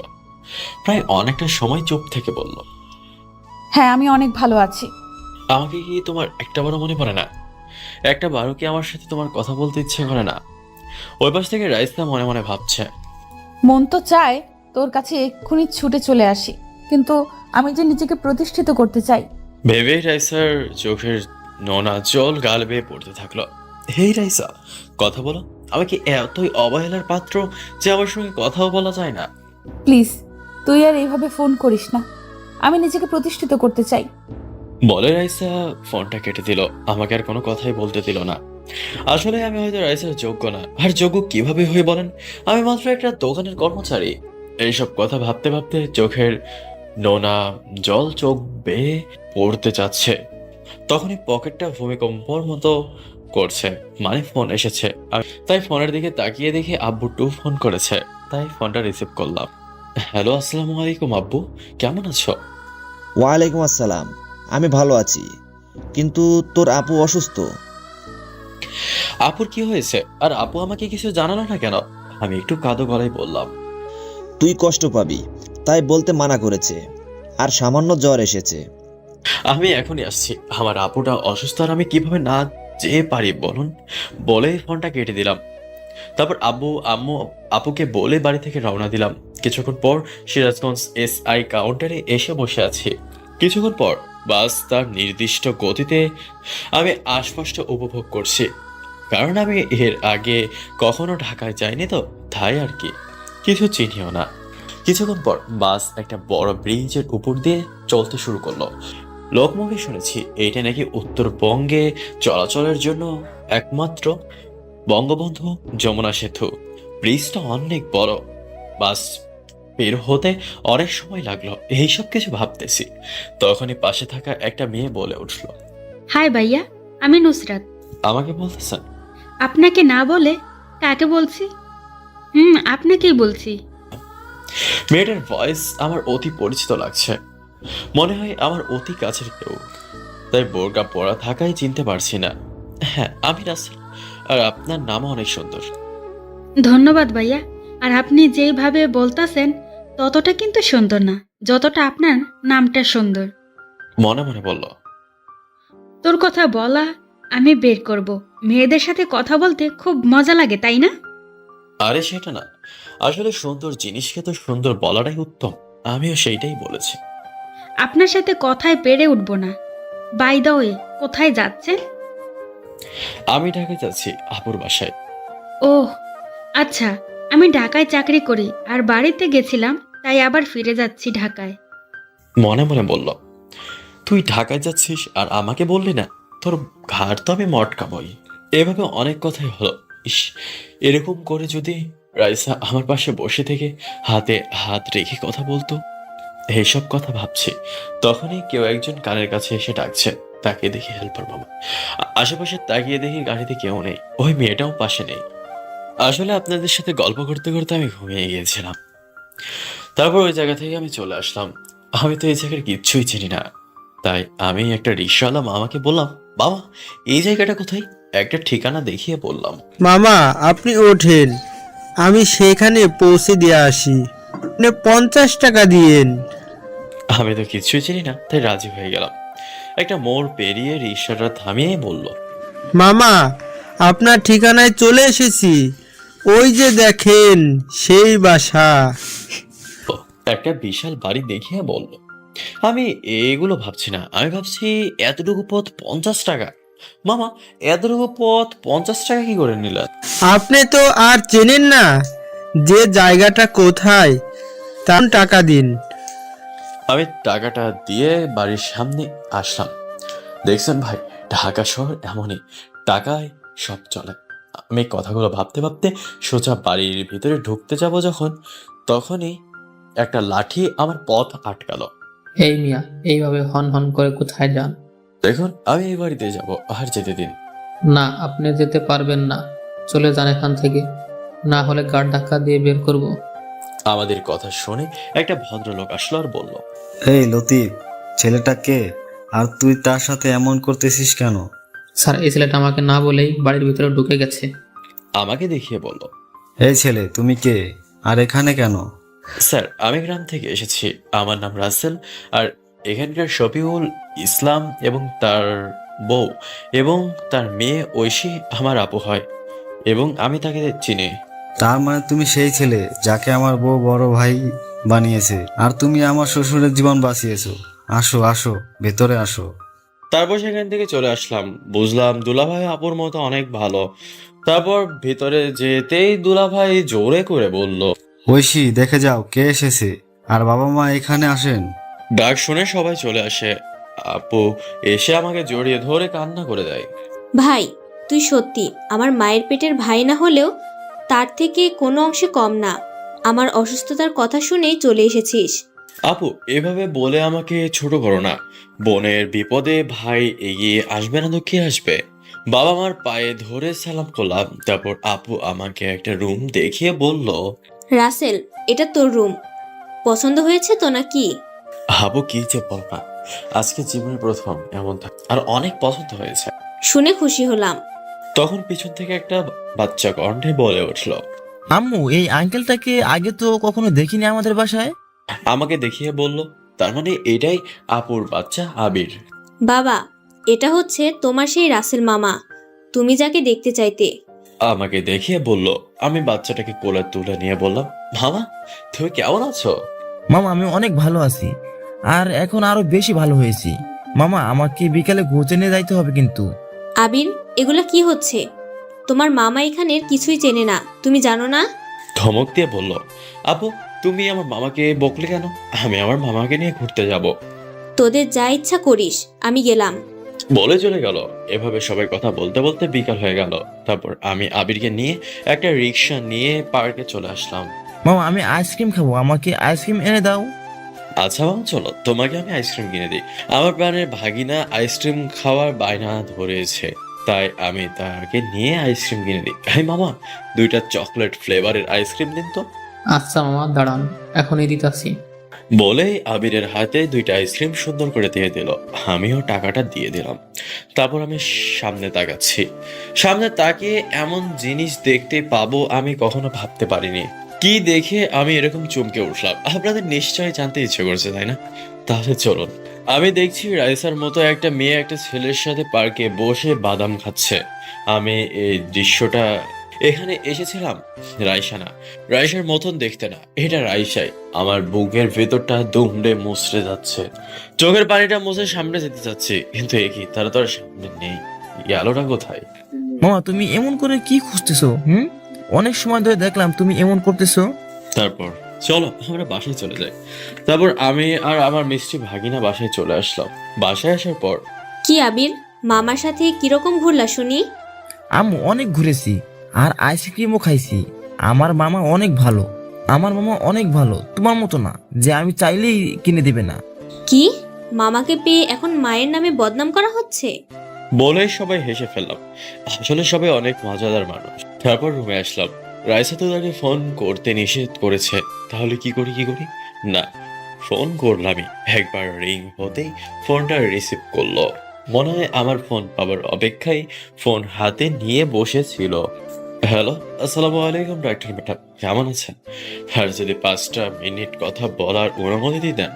অপর পাশ থেকে রাইসা মনে মনে ভাবছে, রাসেল, তুমি কেন আমার সাথে এমন করে কথা বলতেছো সেটা আমি ভালো করেই জানি, কিন্তু আমার কিছু করার নেই। আমি প্রতিষ্ঠিত হওয়ার আগ পর্যন্ত তোমাকে আপন করে নিব না।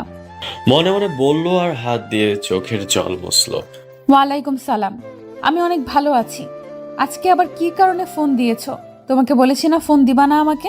রাইসার কথা শুনে একটু না অনেকটাই কষ্ট পেলাম, কারণ রাইসা অনেক কথা বলেছে আমাকে, কিন্তু এরকম করে না।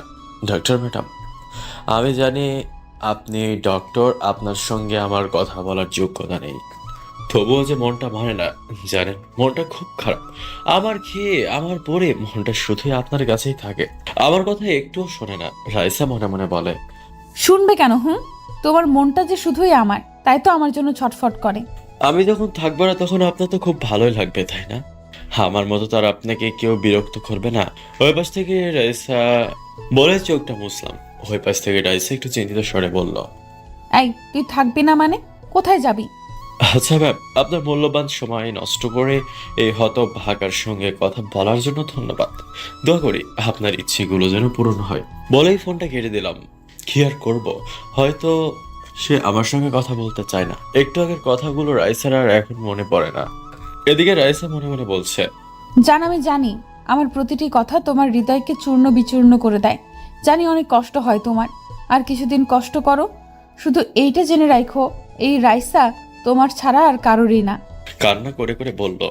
তখন পাশ থেকে, আচ্ছা রাইসা, তুই যদি রাসেল ভাইয়ের জন্য এতটাই কষ্ট পাস, তাহলে তাকে বলিস না কেন যে তুইও তাকে ঠিকই আগের থেকেও বেশি ভালোবাসোস।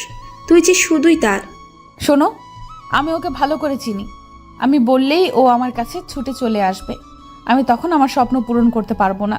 বৃষ্টিকে জড়িয়ে ধরে বলল, তুই এখন একজন দেশের নামকরা ডাক্তার, তাহলে আরও কি করতে চাস? হ্যাঁ, আমি মানছি আমি নামকরা ডাক্তার, কিন্তু আমাকে এই অবস্থানে পৌঁছানোর জন্য আমি চেষ্টা করেছি মন প্রাণ দিয়ে, কিন্তু সব কষ্ট রাসেল করেছে। যেটা আমার নিজের চোখেই দেখা, কতটা কষ্ট করেছে আমাকে এই অবস্থানে আনতে। তাই আমি এমন কিছু করে ওকে আপন করে নিতে চাই, যাতে পরে ও আমার কাছে অনেক সুখে থাকে। জানিস বৃষ্টি, ও ঢাকাতে এসেছে, আমাকে একবারের জন্য সেটাও বলেনি, কারণ আমি মানা করেছিলাম আমার সাথে কথা বলতে। আর সে চায় না ঢাকায় এসেছে সেটা জেনে আমি কষ্ট পাই। আমি হয়তো আগের জন্মে ভালো কোনো কাজ করেছিলাম, যার জন্য রাসেলের মতো একজন জীবনসঙ্গী আমি পেয়েছি। বলে চোখের জল মুছে ফেলল।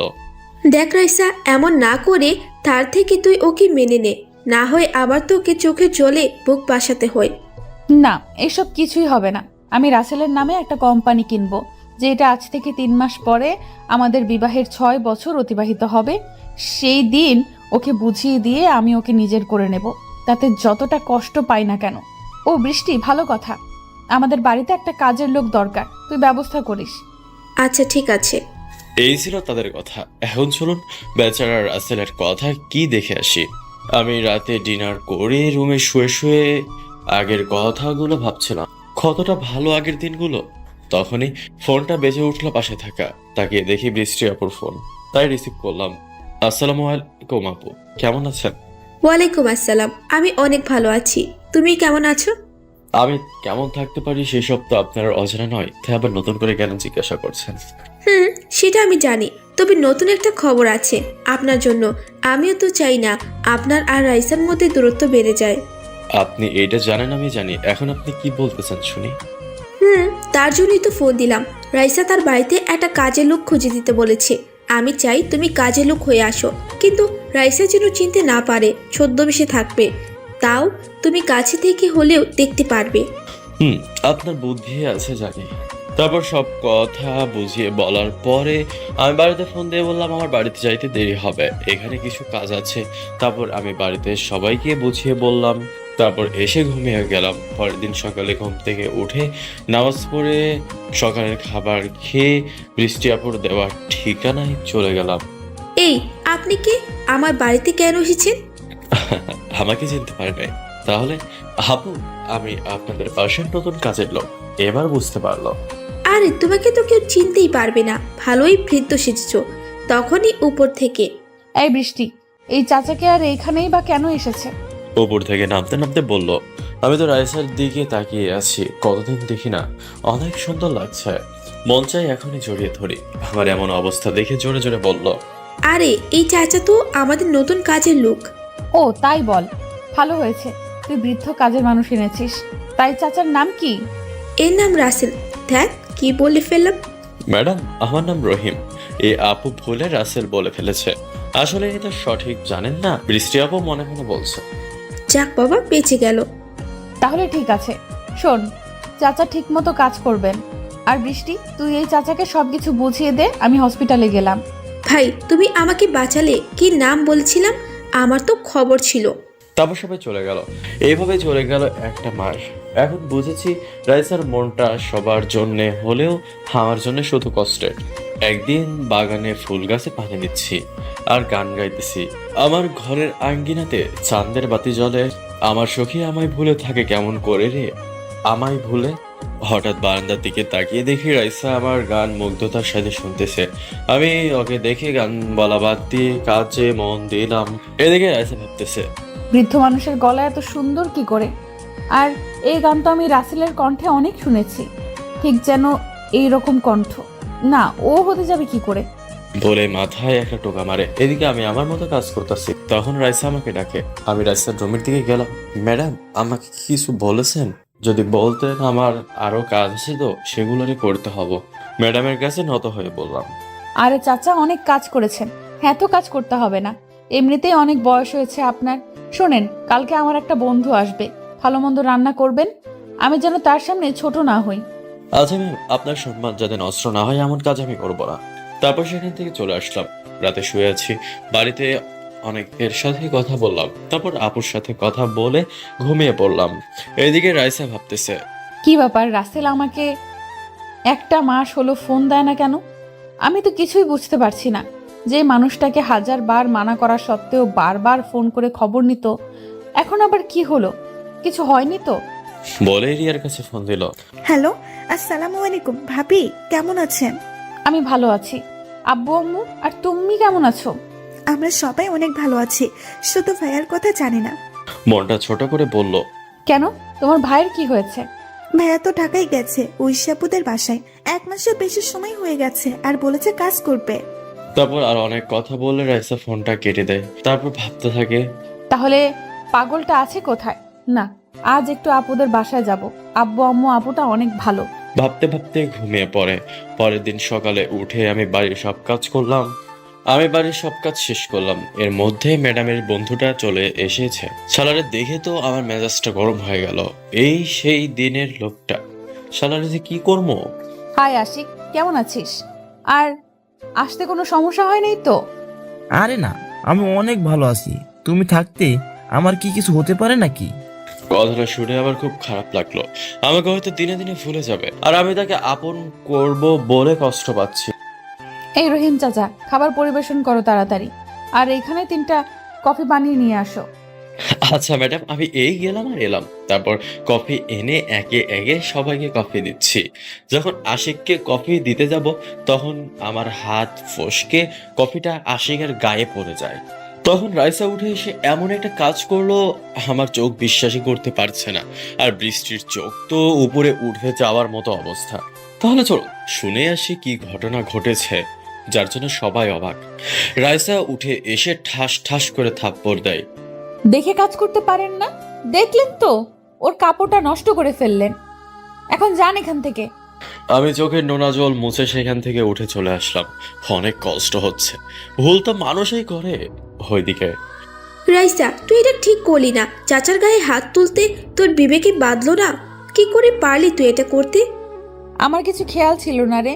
আসলে আশিক কতটা ছোট হয়ে গেল সেটাই বেশি ভাবছি আমি। আসলেই পর মানুষের জন্য কোনো দরদ ঠিকই ছিল না, কিন্তু নিজের আপন মানুষটার জন্য তো একটুও না। বুঝতে পারবি বলেই বৃষ্টি সেখান থেকে উঠে আমার কাছে চলে আসে। রাইসা, আসলে এই কাজটা করা তোমার ঠিক হয়নি। সে তো তার ইচ্ছাকৃতভাবে তোমার উপর ফেলেনি, হঠাৎ পড়ে গেছে। আজকে তো আর কিছু হলো না, তাই আমি আজকে আসি বলেই আর কিছু না শুনে চলে আসে। আসলে আমি এটা কি করে করতে পারলাম? এইভাবে একটা বৃদ্ধ মানুষের গায়ে আঘাত করলাম। না, তার কাছে আমার ক্ষমা চাইতেই হবে। তাই আমার রুমের দিকে আসতে থাকে। আমি দুঃখিত, তোমাকে এখানে আসতে বললে আজকে আমার মায়েরটা খেতে হতো না। আমাকে ক্ষমা করে দিও আর চলে যাও এখান থেকে। এখানে থাকলে শুধু তোমার কষ্টই হবে। পিছন থেকে, কার কষ্ট হবে শুনি একটু? এটা শুনে আমি আর বৃষ্টি দুইজনেই ভয় পেয়ে যাই, যদি সবটা জেনে যায়। না রে, রহিম চাচাকে আর এক কাজিনের কথা বলছিলাম। আসলে আমার কাজিনকে রহিম চাচা চেনে, সেজন্য। এই মেয়েটার মাথায় বুদ্ধি আছে বলতে হবে। ঠিক সময় ঠিক সূত্র দিয়ে অঙ্কের ফল বের করে। ও আচ্ছা, বৃষ্টি তুই সর, আমি রহিম চাচার সাথে কিছু কথা আছে, একটু সাইডে আয়। তখন বৃষ্টি সাইডে চাই। আমি চিন্তায় আছি কি করবে, যে কাজে আসতে হবে তখনই।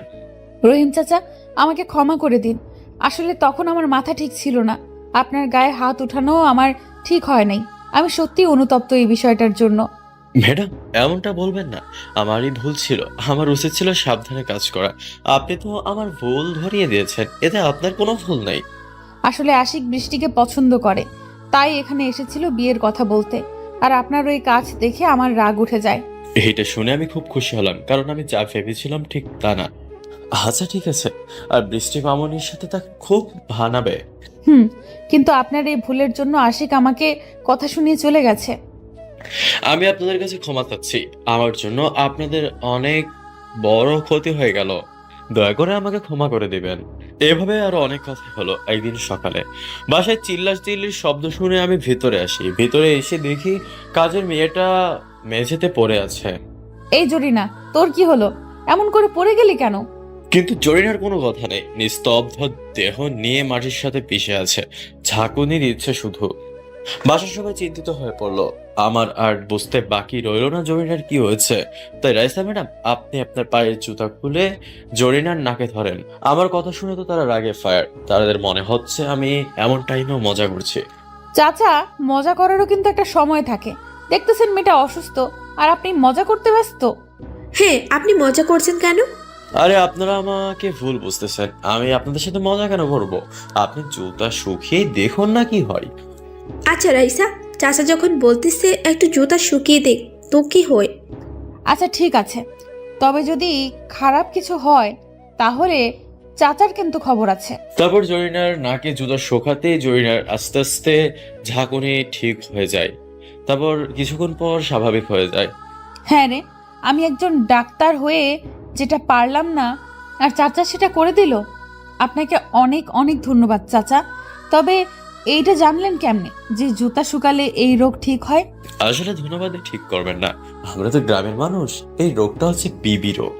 এই রোগটা যখন হয় শুধু শরীরে ঝাঁকুনি দেয় আর মানুষ পানির দিকে যেতে চায়। চামড়ার জুতা শুকালে ঠিক হয়ে যায়। যাক, আপনি জানতেন বলেই আজ জরিনার কোনো সমস্যা হলো না। এভাবে আরো কথা বলে যে যার কাজে চলে যায়। আমি আর বাগানে না গিয়ে রান্নাঘরে যেতে গেলে রাইসা আমাকে থামিয়ে বলে, আচ্ছা চাচা, আপনার কি ভালো কোনো পোশাক নেই? সেই প্রথম থেকেই দেখছি আপনি এই পুরনো পোশাক পরেন। আসলে ম্যাম, আমি তো আধুনিক না যে আমার কাছে নতুন পোশাক থাকবে। আমার কাছে এগুলোই ভালো মনে হয়। এইটা ঠিক বলেছেন, কিন্তু আপনার কথা বলার ধরনটা পুরাই আমার পাগলটার মতো। ম্যাডাম, মানে আপনার পাগলটা বুঝলাম না। না এমনি, আপনি বুঝবেন না। চলেন আপনাকে নিয়ে শপিং মলে যাই, কিছু পোশাক কিনে দেব। তারপর রাইসা আমাকে আর বৃষ্টিকে শপিং মলে নিয়ে আসলো। এই মলটা অনেক বড়, এখানে সব নামি দামি মানুষরা শপিং করতে আসে। রাইসা আমার জন্য অনেকগুলো বৃদ্ধদের পোশাক কিনলো বৃষ্টির জন্য, এবং বাড়ির কাজের মানুষের জন্য অনেকগুলো কাপড় কিনলো। কিন্তু আমি অবাক হয়ে গেলাম, রাইসা কার জন্য আরো 6টা এক্সট্রা প্যাকেট কিনলো কাপড়ের। আমি এইসব ভাবছি, তখনই দেখছি আপু আর দুলা ভাই মলের ভেতরে ঢুকছে। এই যা, এখন কি হবে? আমাকে তারা চিনবে না এই অবস্থায়। কিন্তু রাইসাকে দেখে তারা সামনে গেল। আসসালামু আলাইকুম আপু, কেমন আছেন? ওয়ালাইকুম আসসালাম। আমি অনেক ভালো আছি, তুমি কেমন আছো? আমিও ভালো আছি। আপনারা হঠাৎ এখানে? আর বলিও না, এটা তোমার দুলাভাই। তারপর রাইসা আমাকে পরিচয় করিয়ে দিল। তা ডাক্তার ম্যাডাম, আপনি একা এখানে? আমার বাদর শালা বাবুটা কোথায়? দুলা ভাই আমাকে বাদর বলা? দাঁড়াও, তোমাকে দেখাবো মজা। এই বিপদ থেকে আগে বের হই। দুলা ভাই আপনার বাদর শালা তো গ্রামে থাকে, আর আমি এখানে একা থাকি। তারপর এইভাবে অনেক কথা বলার পরে সবাই রেস্টুরেন্টে গেল। আজকে আমি খাওয়াবো তোমাদের সবাইকে, যার যেটা ভালো লাগে সেটা নিয়ে নাও। আপু, আমি থাকতে এটা কিন্তু ভালো হলো না। আর তুমি অন্যদিন পেট ভরে খাওয়াবা, তাহলে পরিশোধ হবে। বলে একটা হাসি দিল। এভাবে খাবারের পর্বটা শেষ করে যে যার বাসায় চলে আসলো। ইস, আপু আমাকে চিনতে পারে নাই, ভাবতেই কেমন যেন হাসি পাচ্ছে। এখন একটু হাসি, আপনারা কি বলেন? একদিন রুমে শুয়ে আছি, তখন বৃষ্টি এসে বলে, তুমি এখান থেকে চলে যাও, তুমি যেই উদ্দেশ্যে নিয়ে এসেছো সেটা হয়তো পূরণ হবে না। আমি যাব মানে? আমি এখানে রাইসাকে আপন করে নিতে এসেছি। আমি এখানে এসেছি, আমি রাইসাকে ছাড়া যাব না। রাসেল, তুমি বুঝতেছো না, এই ছদ্মবেশী আর কয়দিন থাকবে? একদিন তো ধরা খেয়ে যাবে, সেদিন কিন্তু খবর হবে। কিন্তু এই কথাগুলো রাইসা শুনে ফেলে আড়াল থেকে। ও, এই জন্যই আমার পাগলটা আমার কাছে ফোন দেয় না। আমার কাছে থাকতেও চিনতে পারি নাই। রহিম চাচা ভাবতেই হাসি পায়। ছদ্মবেশে ভালোই লাগছে। বলেই সে চলে যায়। আমার একটা কথাই, আমি রাইসাকে ছাড়া এখান থেকে যাব না, আমি যে বিপদে পড়ি না কেন। এভাবে চলে গেল আরো 2টা সপ্তাহ। আগামী সপ্তাহে নাকি রাইসাদের বাড়িতে অনুষ্ঠান হবে। আপনাদের দাওয়াত দেওয়া আমার কর্তব্য। আপনারা আসবেন, কিন্তু খাবার পাবেন কিনা সেইটা আপনাদের ভাগ্য। রহিম চাচা, আগামীকাল শুক্রবার আমার জীবনের চরম এক সুখের দিন। আমি আমার সবচেয়ে দামি জিনিসটাকে কাছে পাবো, তাই একটা অনুষ্ঠানের আয়োজন করেছি। সব কাজ কিন্তু আপনাকেই করে দেখাতে হবে। আচ্ছা ম্যাডাম, আমি সবকিছু ঠিকঠাক মতো করবো, আপনি কোনো চিন্তা করবেন না। একটু কষ্ট দিই, কি বলেন আপনারা? এই যে শোনেন, ওই দিন কিন্তু আমার হবুর শ্বশুর বাড়ি থেকে অনেক মানুষ আসবে, তাদের আবার অসম্মান করিয়েন না। রাইসার কথাটা শুনে আমার চোখ দিয়ে পানি হাজির। যে কোনো সময়ে পানি চোখ দিয়ে নিচে গড়িয়ে পড়বে। আচ্ছা ম্যাডাম, ঠিক আছে, মনটা ছোট করে বললাম। তারপর সেখান থেকে চলে আসলাম। আমি রাতে বিছানায় শুয়ে শুয়ে ভাবছি কি যে হবে জানি না। রাইসা যে বলল তার হবু শ্বশুরের বাড়ি থেকে মানুষ আসবে, তাহলে কি রাইসা আমাকে ভুলে যাবে? আমি ওকে ছাড়া বাঁচতে পারবো না। ও কেন বোঝে না? আমি তো ওর কোনো চাওয়া পাওয়াতে কোনো বাধা দিইনি। আমার কি দোষ ছিল? এইসব কথা ভাবছি আর চোখের নোনা জল মুছছি। তখনই বাইরে থেকে কেউ একজন আমার রুমে ঢুকলো। আমি তাকিয়ে দেখে তো অবাক, রাইসা আমার রুমে এসেছে। রাইসা তো আগে কোনো দিনও আমার রুমে আসেনি, তাহলে আজকে কি মনে করে? কি ব্যাপার চাচা, আমাকে দেখে অবাক হলেন যে? আমি আসতে পারি না নাকি? মুখটা একটু ছোট করে বলল, না ম্যাডাম, আসলে সেটা না। আপনি তো আগে এই রুমে কখনো আসেননি, তাই আর কি। আর আপনার বাসা, আপনি যেখানে ইচ্ছা সেখানে যেতে পারেন। ও তাই? তা চাচা, আপনার পরিবারে কে কে আছে আর আপনার সন্তান কয়জন? না ম্যাডাম, আমার কোনো সন্তান নেই। আমার বাসায় বাবা মা আর একটা ছোট বোন আছে। কি কম আর দুঃখের কথা, আমার তো কোনো সন্তান নেই। এখন কি করি? তারপর রাইসা মনে মনে ভাবছে। দেখেছেন, তাও সত্যটা বললো না। আরে চাচা, আপনি যেভাবে বুড়ো সেজেছেন তাতে কেউ বুঝবেই না। আর সন্তান? আচ্ছা চাচা, আপনাকে দেখে মনে হচ্ছে বয়স ভালোই হয়েছে, তাহলে সন্তান নেই কেন? এই মেয়েটা কি করবে বুঝতেছি না। এখন আমি কি করবো? আসলে আমার কাবিনটা শুধু হয়েছিল, কিন্তু কালেমা হয় নাই। আর আমার বউ তার বাবার বাড়িতে থাকে। তাই নাকি? খুব কষ্টের কথা এটা। তা আপনি চাচিকে আনতে যান নাই কেন? সে যে আমার জীবনে আসতে চায় না, তো নিয়ে আসবো কেমনে? সে যে এখন অন্যজনের স্বপ্ন দেখে। চোখের পানি মুছতে মুছতে বললাম, ইসরে, আমার পাগলটা না জেনেই শুধু কষ্ট পাচ্ছে। জানোয়ার আর একটু কষ্ট পেতে হবে না, মনে মনে বলল রাইসা। আচ্ছা চাচা, আমি এখন আসি, আর দোয়া করি চাচি যেন আপনার জীবনে ফিরে আসে। বলেই চলে গেল। ইসরে, একটু জন্য বেঁচে গেলাম, আর একটু হলে ধরা খেয়ে যেতাম। বলতে বলতে কখন যে ঘুমিয়ে গিয়েছি জানি না। পরের দিন সকালে ঘুম থেকে উঠে বাগানে পানি দিচ্ছি, তখন বৃষ্টি আসে। রাসেল, তুমি কি অনুষ্ঠানের কথা জানো নাকি? হ্যাঁ, রাইসা বলেছে আমি জানি। আর ওর হবু শ্বশুরের বাসা থেকে নাকি লোকজন আসবে। আমি কি সত্যি রাইসাকে আমার জীবন থেকে হারিয়ে ফেলবো? এখনো কিন্তু অনেক সময় আছে, চলে যাও কষ্ট পেতে না চাইলে। কারণ ওই দিন যে কষ্ট ছাড়া কিছুই পাবে না, আর তোমার কষ্টগুলা আমারও কেমন সহ্য হয় না। না, আমি মাঝপথে হার মেনে যাবো না। ওর কষ্ট সহ্য করতে যদি আমার মরণ হয়, তাহলেও আমি মরণকে বরণ করে নেব। সত্যি তুই একটা মানুষই, যে কিনা একটা মেয়েকে এত ভালোবাসে, যে তোকে ভালোই বাসে না, শুধু কষ্টই দিয়ে গেল। দোয়া করি আল্লাহ যেন তোর মনের আশা পূরণ করে। তারপর ভিতরে চলে গেল। ম্যাডাম, আমাকে আজ একটু ছুটি দিবেন? একটা জায়গায় যেতাম, একটু কাজ ছিল। আপনার তো এখানে কেউ নাই, তাহলে আপনি কোথায় যাবেন শুনি? এই রে, এই মাইয়াটা এই কথাই কেন বলে? এই জায়গাতে তো আমাকে ঠেকিয়ে ফেলে। মনে মনে বলে, আসলে ম্যাডাম, এখানে আমার একটা আত্মীয় আছে, ওখানে একটু দেখা করতে যেতাম আর কি, যদি একটু ছুটি দিতেন। আচ্ছা ঠিক আছে, তবে হ্যাঁ, সন্ধ্যা হওয়ার আগেই ফিরে আসবেন, সেটাই যেন মনে থাকে, বলে দিলাম। আচ্ছা ম্যাডাম, আপনার কথা আমার মনে থাকবে।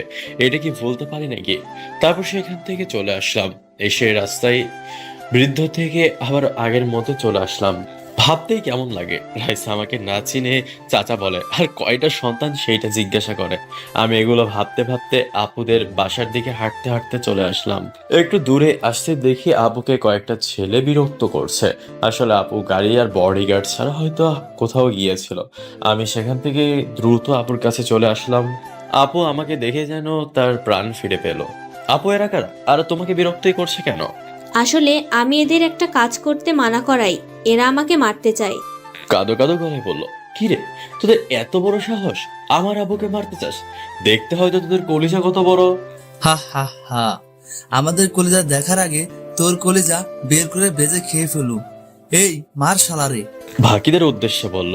আমিও সাথে সাথে এক জনকে এক স্টাইলে মেরে পেঁয়াজ মরিচ ছাড়াই আলু ভর্তা বানিয়ে ফেললাম।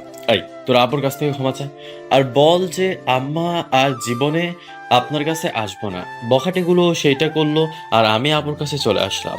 কি দরকার ছিল মারামারি করার? তোর যদি কিছু হয়ে যেত তাহলে কি হতো? রাগে গলায় বলল, আপু আমি যদি ওদের এইভাবে না মারতাম তাহলে তোমাকে কি ওরা ছেড়ে দিত বলো? আর আমি বেঁচে থাকতে আমার বোনের কষ্ট হবে, আমি সেটা কখনোই মেনে নিতে পারবো না। সত্যি ভাই, মাঝে মধ্যে মনে হয় তুই মানুষ না ফেরেশতা, আমাদের বিপদের ঠিক সময়ে এসে উদ্ধার করিস। আপু আমি ফেরেশতা হতে যাব কেন? আমি পাপাচার দুনিয়ার একটা পাপী বান্দাই মাত্র। হয়েছে হয়েছে, এখন বাসায় চল, তোর সাথে কথা বলে আমি পেরে উঠবো না। তারপর আমি আর আপু বাসায় চলে আসলাম। কি বাবা, কেমন আছিস? আর এতদিন পর মায়ের কথা মনে পড়লো, তাই না? আরে আম্মু, তোমাদের কথা আমার মনে পড়ে না, কিন্তু আমার যে আসার কোনো সুযোগ নেই। তোমার বৌমাকে যে আমার আপন করে পেতেই হবে। তখনই পেছন থেকে আব্বু বলে ওঠে, আমি বললাম রাইসার সাথে কথা বলে সব ঠিক করে দেই, কিন্তু তুই তো আমার কথা শুনলি। বাবা এটা করলে হয়, কিন্তু তখন প্রমাণ হতো না যে আমি রাইসাকে ঠিক কতটা ভালোবাসি। তোর সাথে কথাই পারবো না, একটা না একটা কথা বলে আমাকে ঠেকিয়ে দিবি। আর শোন, আমার সকল সম্পত্তি তোর আর ঐশীর নামে লিখে দিছি। এটা আমি একা না, তোর মা ঐশী শরীফ মিলেই ঠিক করেছে। বাবার কথা শুনে আমার কিছুটা রাগ হলো, কারণ তাদের কষ্টে গড়া সম্পত্তি আমাকে কেন লিখে দিবে? বাবা এটা তো শুধুই আপুর, আমাকে কেন দিচ্ছ? এই পিচ্চি, তুই এত কথা বলস কেন? আমাদের কি কম আছে যে তোকে দেওয়ার কারণে আমাদের সম্পত্তি কমে যাবে? তারপরে তাদের সাথে কথা বললাম না ওই বিষয়ে, কারণ জানি এরা আর এইটাকে উল্টাবে না। তারপর তাদের সাথে অনেক কথাই বললাম। তারপর বাসার উদ্দেশ্যে রওনা দিলাম। রওনা দেওয়ার আগে বাবা আমার হাতে একটা কার্ড ধরিয়ে দিল। বুঝি না এই কার্ড দিয়ে কি হবে। দরজা দিয়ে যখন ভিতরে ঢুকছি তখন বৃষ্টি বলল, কি ব্যাপার চাচা, এখনই চলে আসলেন যে? দেখলাম রাইসার মুখেও একটু হাসি ফুটে উঠলো। জানি না এই খুশির কারণটা কি। আসলে ম্যাডাম আপনাদের না দেখে থাকতে পারতেছিলাম না, খালি ছটফট করতেছিলাম, তাই তাড়াতাড়ি চলে আসলাম আপনাদের দেখতে। এখন অনেক খুশি লাগতেছে, মনে হয় প্রাণ ফিরে পেলাম। আমাদের জন্য নাকি আপনার রাইসা ম্যাডামের জন্য? কোনটা? আমার কানের কাছে এসে বলল, কি যে বলেন না ম্যাডাম, আপনারা সবাই আমার কাছে একই সমান। তার একটু সময় থেকে আসলেই পারতেন, অনেক দিন হলো কোথাও যান না।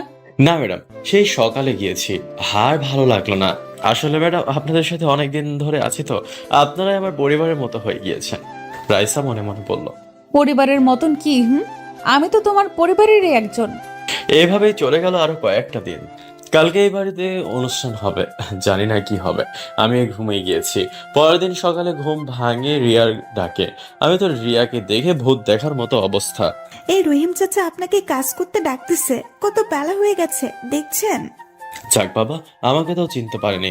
তারপর আমি রিয়াকে পাঠিয়ে দিলাম। রিয়ারা রাতে এসেছে, রাইসা নিজে গিয়ে ওদেরকে বাস স্ট্যান্ড থেকে নিয়ে এসেছে। আমি নিচে গেলাম, কিছু বলছে না, কিছু বললেই আমাকে চিনে যাবে। এভাবে দেখতে দেখতে বিকাল হয়ে গেল, মানুষজন চলে এসেছে, সন্ধ্যা হয়ে গেল। আমার কলিজা শুকিয়ে যাচ্ছে। রাইসা তো আজ আমার থেকে দূরে চলে যাবে, অন্য কারো হয়ে যাবে। আমি তাকে ছাড়া কেমনে বাঁচবো? সে যে আমার বেঁচে থাকার উৎস। এইসব কথা ভাবতেছি আর সবাইকে দেখাশোনা করছি। তখন রাইসা ম্যাডাম স্টেজে উঠে মাউথ স্পিকার হাতে নিয়ে আমার নাম বলে এমন একটা কথা বলল, তা শুনে আমার পুরো শরীর থর থর করে কাঁপছে। কথাটা ছিল, আচ্ছা চলুন কথাটা শুনে আসি। আপনাদের তো না বলা পর্যন্ত আমাকে ছাড়বেন না।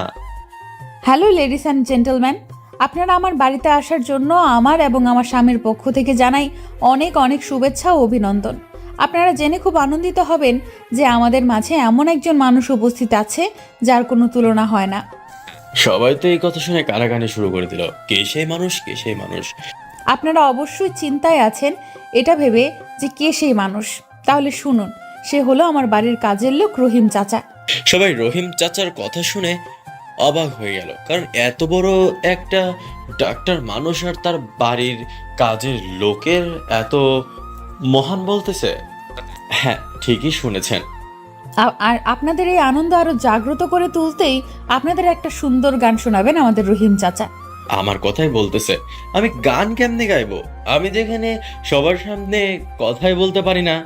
এই কথাটা শুনে সবার করতালি আমার কানে ভেসে আসলো। রাইসা স্টেজে যাওয়ার জন্য আমাকে অনুরোধ করছে। আমি স্টেজে গেলাম রাইসার সম্মান বাঁচানোর জন্য, কিন্তু আমি ভাবতেছি আমি গান জানি, রাইসা কিভাবে জানলো? নাকি সবার সামনে আমাকে ছোট করার জন্য রাইসা এরকমটা করতেছে?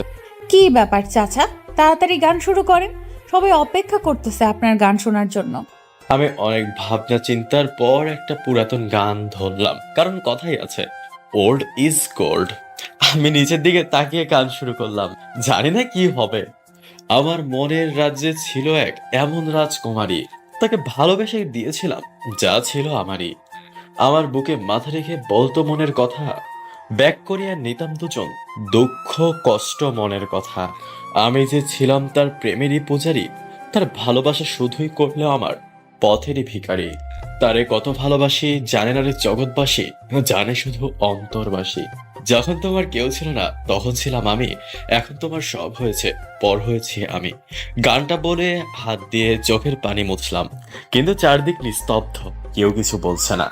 ভাবলাম এই গান গেয়েছি, কে আর কি বলবে, কিন্তু আমার ধারণাটা ভুল হলো। একটু পরে একে একে সবাই করতালিতে ভরে তুললো। এখন আমার খুব ভালো লাগছে, কারণ আমার গানটা একটু হলেও সবার ভালো লেগেছে। তখন পাশ থেকে একজন বলে উঠলো, রাইসা মামনি, তোমার বাড়ির কাজের লোক তো অনেক সুন্দর গান বলতে পারে। তার গান শুনে আমি মুগ্ধ। তাকে আমি খুশি হয়ে কিছু পুরস্কার দিতে চাই, তুমি যদি নিতে। আঙ্কেল, এটা তো খুবই ভালো কথা যে আপনি চাচার কণ্ঠে মুগ্ধ হয়ে পুরস্কার দিচ্ছেন। তারপর সে আমার হাতে 10,000 টাকা দিয়ে দিল। এই দেখে এ কি, সবাই একে একে আমাকে পুরস্কার দিতে লাগছে। আমি কষ্টের মাঝেও একটু ভালো লাগছে, কারণ সবাই খুশি হয়েছে আমার গান শুনে। আপনারা তো এখন অনেক খুশি, কিন্তু আপনারা সবাই বলেছিলেন আমি বিবাহিত কিনা, কিন্তু আমি জবাবে কিছুই বলতাম না। আজকে আপনাদের বলবো আমি বিবাহিত। হ্যাঁ, ঠিকই শুনেছেন, আজ থেকে 7 বছর আগে ঠিক এই দিনেই আমার বিয়ে হয়। কিন্তু আমার কপাল ভালো কি মন্দ তা ঠিক বলতে পারবো না। তবে বিয়ে শুধু কাবিনটাই হয়েছিল, কালেমা হয়নি। আপনারা জানতে চাইবেন না কে সেই ব্যক্তি যে কিনা তার সুখটাকে গলা টিপে মেরে ফেলে আমার সুখকে বাঁচিয়ে রাখার জন্য লড়াই করেছে? হ্যাঁ হ্যাঁ, আমরা জানতে চাই এমন মহৎ মানুষটা কে যে সারা জীবন অন্যের সুখের জন্য লড়েছে। এই সেই মানুষটা যে আমার পুরো পৃথিবী। আমাকে দেখিয়ে বলল। আমি তো কেঁদে দিলাম, কারণ কেউ আমাকে আড়াল থেকে এতটা ভালোবেসেছে আমি বুঝতেই পারিনি। এই বুড়া বেড়া আপনার স্বামী কি করে হয় বুঝতে পারতেছি না, তবে তারপরেও স্বামী বাড়ির কাজের লোক আসলেই আজকের মেয়েদের রুচি হারিয়ে যায়।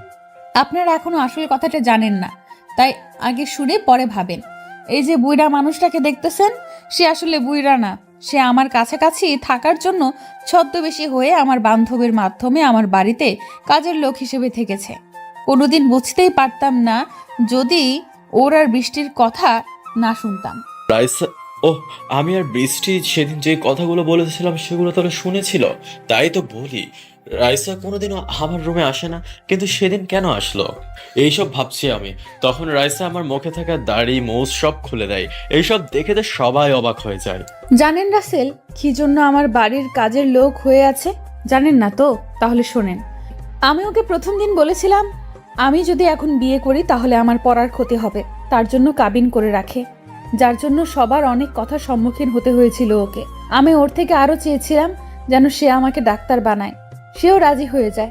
আমিও ঠিকমতো পড়াশোনা করতে থাকি, কিন্তু রাসেল যখন বেশি কেয়ার করতে থাকে তখন আমি ভেবে দেখি রাসেলের মায়ায় যদি আমি স্বপ্ন পূরণের আগেই জড়িয়ে পড়ি তাহলে আমার স্বপ্ন আর তারও কষ্ট দুটোই বিফলে যাবে। তাই আমি ওকে ইগনোর করতে শুরু করি। তার থেকে কষ্ট আমার বেশি হতো, কিন্তু ওকে বুঝতে দিতাম না। নীরবে শুধু কেঁদেছি। যখন ডাক্তার হয়ে যাই তখনও মেনে নেয়নি। কেন জানেন? কারণ আমি চাইতাম আমার স্বামীর জন্য কিছু করতে, যেন এই কষ্ট তাকে আর করতে না হয়। তাই তো আমার স্বামীর নামে একটা কোম্পানি কিনেছি, যেটা আমাদের ভালোবাসা দিয়ে বড় করব। তার চোখে আমি অনেক কষ্ট দেখেছি, কিন্তু আফসোস স্বপ্ন পূরণ করার জন্য সেই কষ্টের ভাগিদার হতে পারিনি। আমাদের ভালোবাসা হয়তো সত্য ছিল, তার জন্যই আজও সে আমাকে ভুল বোঝেনি। সে চাইলে অন্য মেয়ের সাথে সম্পর্কে লিপ্ত হতে পারত, কিন্তু হয়নি। আমি একদিন রাসেলকে না বলে গ্রামে চলে যাই, আর বাড়ি গিয়ে জানতে পারি আপু অসুস্থ, তাই ও ঢাকায় আসবে। আমিও সবার সাথে প্ল্যান করে একই বাসে উঠি, আর আমি অপরিচিত হয়ে থেকে প্রশ্ন করেছি যে অন্য কাউকে ভালোবাসে নাকি, কিন্তু সে আমার কথা আমার কাছেই বলেছিল। সে জানতো না আমিই ছিলাম বাসের সেই মেয়েটি। এমনকি তার সকল আত্মীয়রাও এই সব কিছু করব তার প্ল্যান জানতো। শুধু রাসেল একাই অজানা ছিল। অনেক কষ্ট তাকে আমি দিয়েছি, হতে পারে তার কষ্টের কাছে আমার কষ্ট তুচ্ছ। আজ আমি ওকে আপন করে নিতে চাই, আগলে রাখতে চাই আমার পবিত্র ভালোবাসা দিয়ে। এইসব কথা বলে কেঁদে দেয়। মারে, তুই যেটা করেছিস সেটা হয়তো ভুল ছিল না। তুইও তো কম কষ্ট করিস নাই। জীবনে সুখী হওয়ার জন্য একটু কষ্ট করতেই হয়। হ্যাঁ রে মা, তোরা অনেক কষ্ট সহ্য করেছিস। তোদেরকে আবার আমি বিয়ে দেব, কারণ সেদিন তোদের বিয়েতে তো আমি ছিলাম না। তারপর দুই আব্বু হেসে দেয়। তারপর সবাই বলল যে আমাদের আবারও বিয়ে দিবে। সবার একই কথা, সবাই দাঁড়িয়ে। তারপর আমি বললাম, না, আমি ডাক্তার ম্যাডামকে বিয়ে করবো না। সে আমাকে কম কষ্ট দিয়েছে নাকি? তাকে অন্য ছেলের সাথে আমি দেখেছি, আমি অনেক কষ্ট পেয়েছি। আমার কথা শুনে তো সবাই অবাক হয়ে গেল, আর রাইসা তো কেঁদেই ফেললো। তুমি এমন কথা কেন বলতেছো? আমি তোমাকে ছাড়া বাঁচবো না। আর সেই ছেলেটা তো বৃষ্টির হবু বর, তোমাকে রাগান্বিত করার জন্য করেছি। আপু সব জানতো। এই কথা বলে আপু দুলাভাইয়ের পিছনে লুকিয়ে গেল। আপনাকে কি করে আমি ভালোবাসবো বলুন তো? আপনি কি আমাকে ভালোবাসেন এখন বলেছেন? এই কথাটা বলা মাত্র সবার মুখে হাসি ফুটলো, আর এদিকে রাইসা হাঁটু গেড়ে মাটিতে বসে। কি করে তোমাকে ভালোবাসার কথা বলবো সে ভাষা আমি জানি না, তবে এইভাবে বলতে পারি, আমাকে কি তোমার ওই মনে একটু জায়গা দেবে? করবে কি তোমার বাচ্চার আম্মু? দেবে কি তোমার একলা পথের সাথী হতে? দেবে কি ওই জ্যোৎস্না রাতে তোমার কোলে মাথা রেখে চাঁদ দেখার অংশীদার হতে? আই লাভ ইউ সোনা। Love you too. তোমার স্থান আমার পায় না আমার বুকে, বলে আমি ওকে আমার বুকে জড়িয়ে নিলাম। রাইসা অনেক খুশি, আর সাথে সবাইও অনেক খুশি। আমি রাইসার কপালে একটা চুমু এঁকে দিই, তখনই পিছন থেকে কেউ একজন বলে ওঠে। সবাই সেটা শুনে অনেক খুশি হয়, কেননা কথাটা বলেছিল বৃষ্টি। তাহলে চলুন কথাটা শুনে আসি। সবাই শুধু রাইসার বিয়ের কথাই চিন্তা করলো, আর আমার বিয়ের কথা একবারের জন্যই ভাবলো না। আরে বৃষ্টি, তোরও তো বিয়ে হবে আশিকের সাথে, তাহলে এমন বলছিস কেন? না, আমি আশিককে বিয়ে করতে যাব কেন? এইটা শুনে সবাই অবাক হয়ে যায়, আর রাইসা তো অনেক অবাক হয়। আশিক তোকে বিয়ে করতে রাজি, তাহলে তুই বিয়ে করবি না কেন? আর তুই কাউকে ভালোবাসিস নাকি? আমি রাসেলকে ভালোবাসি, আমি ওকে বিয়ে করতে চাই। এইটা শুনে চারিদিক নিস্তব্ধতা পালন করছে, কারণ সবাই একই কথা ভাবছে। এই মেয়ে পাগল টাগল হয়ে গেল নাকি? হে বৃষ্টি, তুই কি পাগল হয়ে গেছিস নাকি? কি বলছিস এসব? বাবা, আমি পাগল হই নাই, আর রাসেলও আমাকে ভালোবাসে। বিয়ে করার লোভ দেখেই আমাকে নিয়ে এসেছে। মিষ্টি মা, আর বলতে হবে না। তুমি যার জন্য দায়ে পড়ে নাটক করতেছো, সেই মানুষটাকে আমি নিয়ে এসেছি। সবাই অবাক, কেননা আব্বু আশিকের কলার ধরে টানতে টানতে নিয়ে আসছে। তখন সবাই বুঝতে পারলো যে বৃষ্টি কেমন এমনটা করেছে। আমাকে ক্ষমা করে দিস রাইসা, তোর স্বামীর নামে আমি এত বড় কলঙ্ক টানলাম। না রে, ক্ষমা চাচ্ছিস কেন? তুই তো তোর ইজ্জত রক্ষা করার জন্য এমনটা করতে বাধ্য হয়েছিস। আমি দৌড়ে গিয়ে আশিকের কলার ধরে বললাম, আই আশিক, তুই কেন এমনটা করেছিস? আসলে আমি রাইসাকে অনেক ভালোবাসি, তোমার হবে তা মানতে পারিনি, তাই বৃষ্টি ওরকম ভিডিও করে ব্ল্যাকমেল করে এইসব করতে বাধ্য করি। আমাকে মাফ করে দাও। রাইসা এসে ঠাস ঠাস করে থাপ্পড় লাগিয়ে দেয়, আর বলতে থাকে, তোকে আমি বিশ্বাস করে আমার বন্ধু ভাবতাম, আর তুই এই প্রতিদান দিলি? আমি তো তোকে কোনোদিন ভালোবাসার চোখে দেখিনি। রাইসা, আমার ভুল হয়ে গেছে, আমাকে ক্ষমা করে দে। তারপর সে রাইসার পা জড়িয়ে ধরে। সবাই আশিককে পুলিশে দিতে চাইলো, কিন্তু আমি নিষেধ করলাম, কারণ সে তার নিজের ভুল বুঝতে পেরেছে। আমি 2 দিন পরে তোদের বিয়ে দিতে চাই, আমি দেরি করতে চাই না। আবার কি বিপদ আসবে কে জানি, এমনিতে এক বিপদ হতে হতে বেঁচে গেছি। হ্যাঁ, ঠিকই বলছো, বেশি দেরি করা ঠিক হবে না। তাই 2 দিন পরেই তোদের বিয়ের আয়োজন করলেই ঠিক হবে। তারপর সবাই খাওয়া দাওয়া করে যার যার মতো চলে যায়। আমিও বাসায় চলে আসি সব কাজ শেষ করে। রুমে এসে শুয়ে থেকে ভাবছি, আজ আমার সাথে কি হলো? এসব তো হওয়ার কথা ছিল না, এসব কি হয়ে গেল? বাবা রাসেল, কি করিস? আয় খাবার খেয়ে নে। তুই তো তখন তেমন কিছু খেলি না। না মা, এখন আর আমি কিছুই খাবো না। সারাদিন যে আমার সাথে কি হয়ে গেল আমি কিছুই ভাবতে পারছি না। তারপর মা আমার মাথায় হাত বোলাতে থাকে, আমি পরম সুখে ঘুমিয়ে পড়ি। আম্মু, আপনার ছেলে তো ঘুমিয়ে পড়েছে, এখনো মাথায় হাত বোলাচ্ছেন? মারে, ছেলেটার উপর দিয়ে সারাদিন অনেক ধকল গেছে, ওর ভালো লাগছে না, তাই ওর মাথায় হাত বুলাচ্ছি। কারণ ওর ছোট থেকেই অভ্যাস, খারাপ লাগলেই মাথায় হাত বুলালে ঠিক হয়ে যাবে। তারপর আমাকে ঘুমিয়ে রেখে মা আর রাইসা চলে যায় অন্য এক রুমে। সকালে ঘুম ভাঙে রাইসার মিষ্টি ঠোঁটের ছোঁয়া। এই ওগো, আমাদের বিয়ের শপিং করতে মার্কেটে যেতে হবে, বেলা হয়েছে অনেক। যাবো মহারানী, কিন্তু আমার পাওনাটা কে দিবে? বলে রাইসাকে জড়িয়ে ধরতে যাব, তখনই আমার হাতে ধরা না দিয়ে একটু আগেই আদর দিছি, সেইটা নিয়ে শান্ত থাকো। বিয়ের পরে যত খুশি আদর দিও, এখন লক্ষ্মী ছেলের মতো ফ্রেশ হয়ে নিচে আসো। বলে চলে গেল। আমি তারপর উঠে ফ্রেশ হয়ে নাস্তা করে সবাইকে নিয়ে শপিং মলে গেলাম। সবাই যার যার মতো ড্রেস কিনতে থাকলো। তারপরে শপিং শেষে সবাইকে নিয়ে রেস্টুরেন্টে গেলাম। খাবারের পর্বটা শেষ করে বাসায় চলে বাবু, কি করছো? এই তো বাবু, শুয়ে আছি। তাহলে আবার জিজ্ঞাসা করছো কেন? আমি বুঝি জিজ্ঞেস করতে পারি না? এসব আর ছোট বাচ্চাদের মতো অভিমান করতে হবে না। তারপর আমি রাইসাকে আমার নিজের কাছে টেনে নিয়ে কপালে একটা ভালোবাসার পরশ এঁকে দিলাম।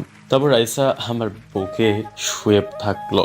এভাবে অনেকক্ষণ শুয়ে থাকতে থাকতে দুজন যে কখন ঘুমিয়ে গিয়েছি জানি না। হঠাৎ আমার ঘুমটা রাইসার আগেই ভেঙে যায়। এই রাইসা, ওঠো, অনেক ঘুমিয়েছো, এখন বিকেল হয়েছে। আর একটু ঘুমাই না, এমন করছো কেন? ঘুমের মধ্যে আমাকে আরো শক্ত করে জড়িয়ে ধরে বলল, না, আর ঘুমালে চলবে না, ওঠো, উঠে গোসল করে নাও, পরে আবার শরীর খারাপ করবে। বলেই আমাকে একটা চুমু দিয়ে চলে যায়। এভাবে দেখতে দেখতে বিয়ের দিন চলে আসে। আজ আমাদের বিয়ে। আজ আমি অনেক খুশি, অনেক মানুষ এসেছে।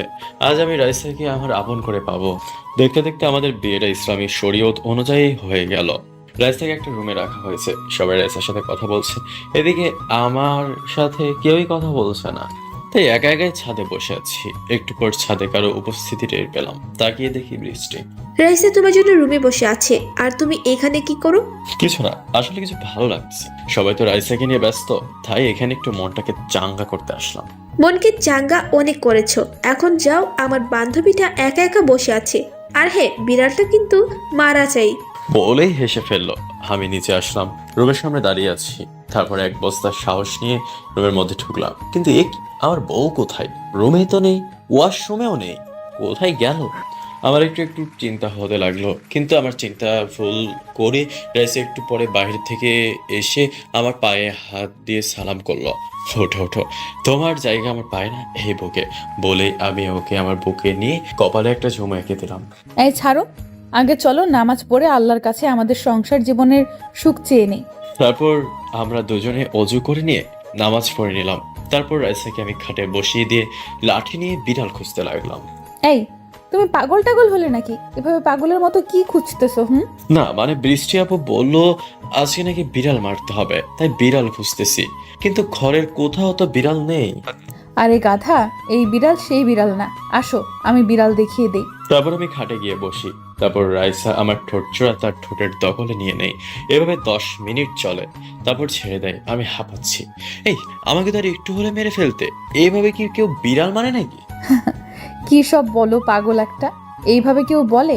আমার বুঝি শরম করে না? হ্যাঁ, আমার লজ্জাবতী বউ, আর লজ্জা পেতে হবে না। বলে আমি রাইসার কপালে একটা চুমু এঁকে দিলাম। শোনো না। কি বলো? আমি তো তোমার কথা শোনার জন্য অধীর আগ্রহে বসে আছি। ভালো, কি বলবে? আমার না তোমার মতো সুন্দর একটা কিউট গুলুমুলু একটা বেবি চাই। ওরে বাবা, তাই নাকি? কিন্তু বেবি নিতে গেলে তো অনেক কষ্ট করতে হবে। তাই কি? আমি বেবি নেওয়ার জন্য একটু কেন, যতটা কষ্ট করতে হয় ততটাই কষ্ট করব, তবু আমার বেবি চাই। তাহলে চলো বাংলাদেশ T20 খেলা খেলা যাক। তারপর দুজনে শুরু করলাম হার না মানা খেলা। ভেসে গেলাম সুখের সাগরে। সুখের সাগরে ভাসতে ভাসতে সকাল হয়ে গেল। আমার আগে রাইসারই ঘুম ভেঙে গেল। রাতের কথা মনে পড়তেই রাইসা একটু মুচকি হাসলো। হেসে আমার কপালে একটা চুমু দিয়ে গোসল করতে চলে যায়। এদিকে একটু পর আমারও ঘুমটা ভেঙে যায়। ঘুম ভেঙে দেখি রাইসা আমার পাশে নেই। একটু পর লম্বা চুলগুলো ঝাড়তে ঝাড়তে আমার সামনে আসলো। কি মহারাজের ঘুম ভেঙেছে নাকি? কিছু বলছি না, শুধু দেখছি ওকে অনেক সুন্দর লাগছে থাকে। আমি ওকে টান দিয়ে বুকের মাঝে জড়িয়ে নিলাম, চার ঠোঁট এক করে নিলাম। প্রায় 5 মিনিট পর ছেড়ে দিলাম। এই দুষ্টু, ছাড়ো, রাতে এত আদর দিও মন ভরে নাই তাই না? তোমাকে যত দেখি ততই প্রেমে পড়ে যায়। এত সুন্দর কেন তুমি? আমার বউয়ের নজর যেন কারো না লাগে। এভাবে চলতে থাকে ওদের দুষ্টু মিষ্টি ভালোবাসা। আপনারা ওদের জন্য দোয়া করবেন কেমন, যাতে একটা বাংলাদেশ টিম গঠন করতে পারে।